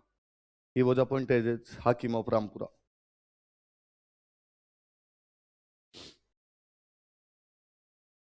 कानून व्यवस्था संभालने वाला जो बंदा होता है उसको क्या बोला करते थे? हाकिम। प्रशासनिक व्यवस्था पढ़ेंगे तब और बात कर लेंगे अपने। फिर वहीं जब रामपुरा मालवा में पड़ता है, मध्य प्रदेश में, वहां रहते थे तब तक बूढ़े हो गए थे, बाद में ये कामकाज भी छोड़ दिया और उज्जैन चले गए थे। कहां चले गए थे? वहीं उज्जैन में मृत्यु भी थी। वहीं उज्जैन के पास एक नदी निकलती है शिप्रा। कौन सी नदी है? इसके पास में दुर्गादास जी की छतरी बनी हुई है, लिख लो। उज्जैन में दुर्गादास जी की मृत्यु हो गई। दुर्गादास जी डाइड एट उज्जैन। उज्जैन में दुर्गादास जी की मृत्यु हो गई। दुर्गादास जी डाइड एट उज्जैन। उज्जैन में दुर्गादास जी की मृत्यु हो गई। शिप्रा नदी के किनारे उज्जैन में दुर्गादास जी की छतरी बनी हुई है। शिप्रा नदी के किनारे उज्जैन में दुर्गादास जी की छतरी बनी हुई है। Cenotaph of Durgadas ji is located near river Shipra at Ujjain. Cenotaph of Durgadas ji is located near river Shipra at Ujjain. Shipra नदी के किनारे उज्जैन में दुर्गादास जी की छतरी बनी हुई है। किसकी छतरी बनी हुई है? दुर्गादास जी। कहां पे? उज्जैन में। किसके किनारे? लिखो दुर्गादास जी की उपाधियां, टाइटल्स ऑफ दुर्गादास जी।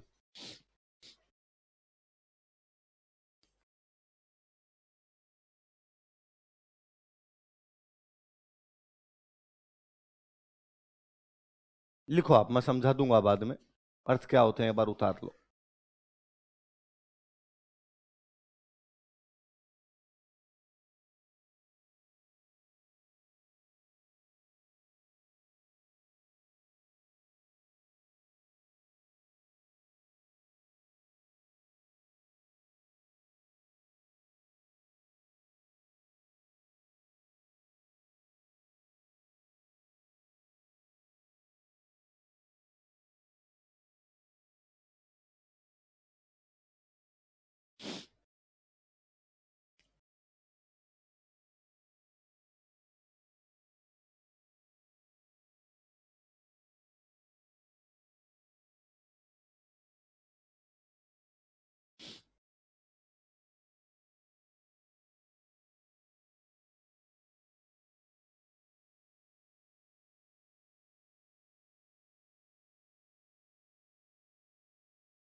राठौड़ों का यूलिसेस, राजपूताने का गेरिबाल्डी और मारवाड़ का अणबिंदिया मोती।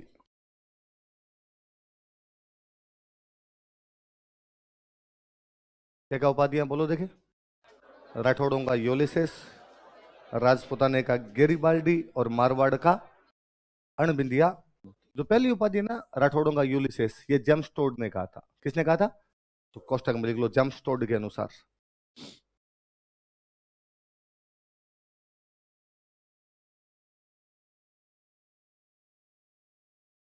सुन लो थोड़ी सी बातें, लिखना नहीं आगे कुछ भी।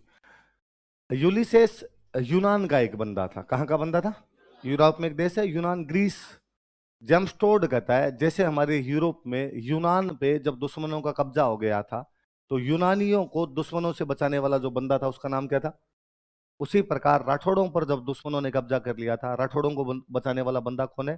दुर्गादास। इसलिए दुर्गादास राठौड़ों का क्या है भाई? यूरोप का था जेम्स टोड, तो यूरोप वाले बंदे से तुलना करेगा। तो उसने कहा जैसे हमारे यूनानियों को यूलिसेस ने बचाया था, वैसे तुम्हारे राठौड़ों को किसने बचाया था? दुर्गादास। इसलिए दुर्गादास क्या है? राठौड़ों का। गेरिबाल्डी, आगे जब आप वर्ल्ड हिस्ट्री पढ़ोगे तो और पढ़ोगे, गेरिबाल्डी इटली का रहने वाला था। कहां का रहने वाला था? इटली का एक हीरो था। और इटली पे अधिकार था फ्रांस का। किसने अधिकार कर रखा था? फ्रांस। गेरिबाल्डी अपनी एक सेना बनाता है, सेना बना के फ्रांस के खिलाफ लड़ता है और लड़के फ्रांस को निकाल देता है, इटली को आजाद करवाता है। जब इटली आजाद हुआ तो सबको लगा कि गेरिबाल्डी अब इटली का राजा बनेगा। क्या बनेगा? इटली का राजा बनेगा। लेकिन गेरिबाल्डी इटली को आजाद करवाने के बाद में एक थैले में कुछ बीज लेता है, एक द्वीप पे जाकर चुपचाप वहां पे जाके खेती करता है। जिस प्रकार गेरिबाल्डी ने निस्वार्थ भावना से इटली का एकीकरण किया था, जिस प्रकार गेरिबाल्डी ने निस्वार्थ भावना से अपना काम खत्म होने के बाद इटली से चुपचाप चला गया था, उसी प्रकार दुर्गादास जी ने निस्वार्थ भावना से राजस्थान को एक करने का काम किया था। क्या आपको नहीं लगता कि देवारी समझौते में राजस्थान एक हो गया था? मेवाड़, मारवाड़, आमेर जैसी बड़ी रियासतें यदि एक ही मंच पे मुगलों के खिलाफ बैठी है और मुगलों को हरा रही है, तो ये राजस्थान का क्या अपने आप में एकीकरण ही तो है। और जब पूरा बन गया, मारवाड़ पर अधिकार कर लिया, उसके बाद उस बंदे को किसी भी पोस्ट की आवश्यकता नहीं थी। अजीत सिंह जी ने कहा आपको जाना तो चुपचाप वहां से चला गया। तो जो काम इटली में गेरिबाल्डी ने किया था, वही काम राजस्थान में किसने किया? दुर्गादास। इसलिए दुर्गादास जी को राजपूताना ने कहा। मोती जानते हो, समुद्र में मोती मिलते हैं। तो मोती का अपने क्या करते हैं? मोती लेके आते हैं, बाद उसमें छेद निकाला, छेद निकाल के गले में डाल लो, माला बना लो उसकी। ऐसा मोती जिसमें छेद ना निकला हो, अणबिंदिया, बिंदना मतलब छेद निकालना। तो जब मोती में छेद निकल जाएगा तो मोती प्योर नहीं बचेगा। जब तक उसमें छेद नहीं तब तक मोती क्या है? प्योर। तो दुर्गादास जी प्योर मोती है, क्योंकि उसके अंदर छेद भी निकला हुआ नहीं था। वो मारवाड़ का कैसा मोती है? बाकी कल पढ़ेंगे।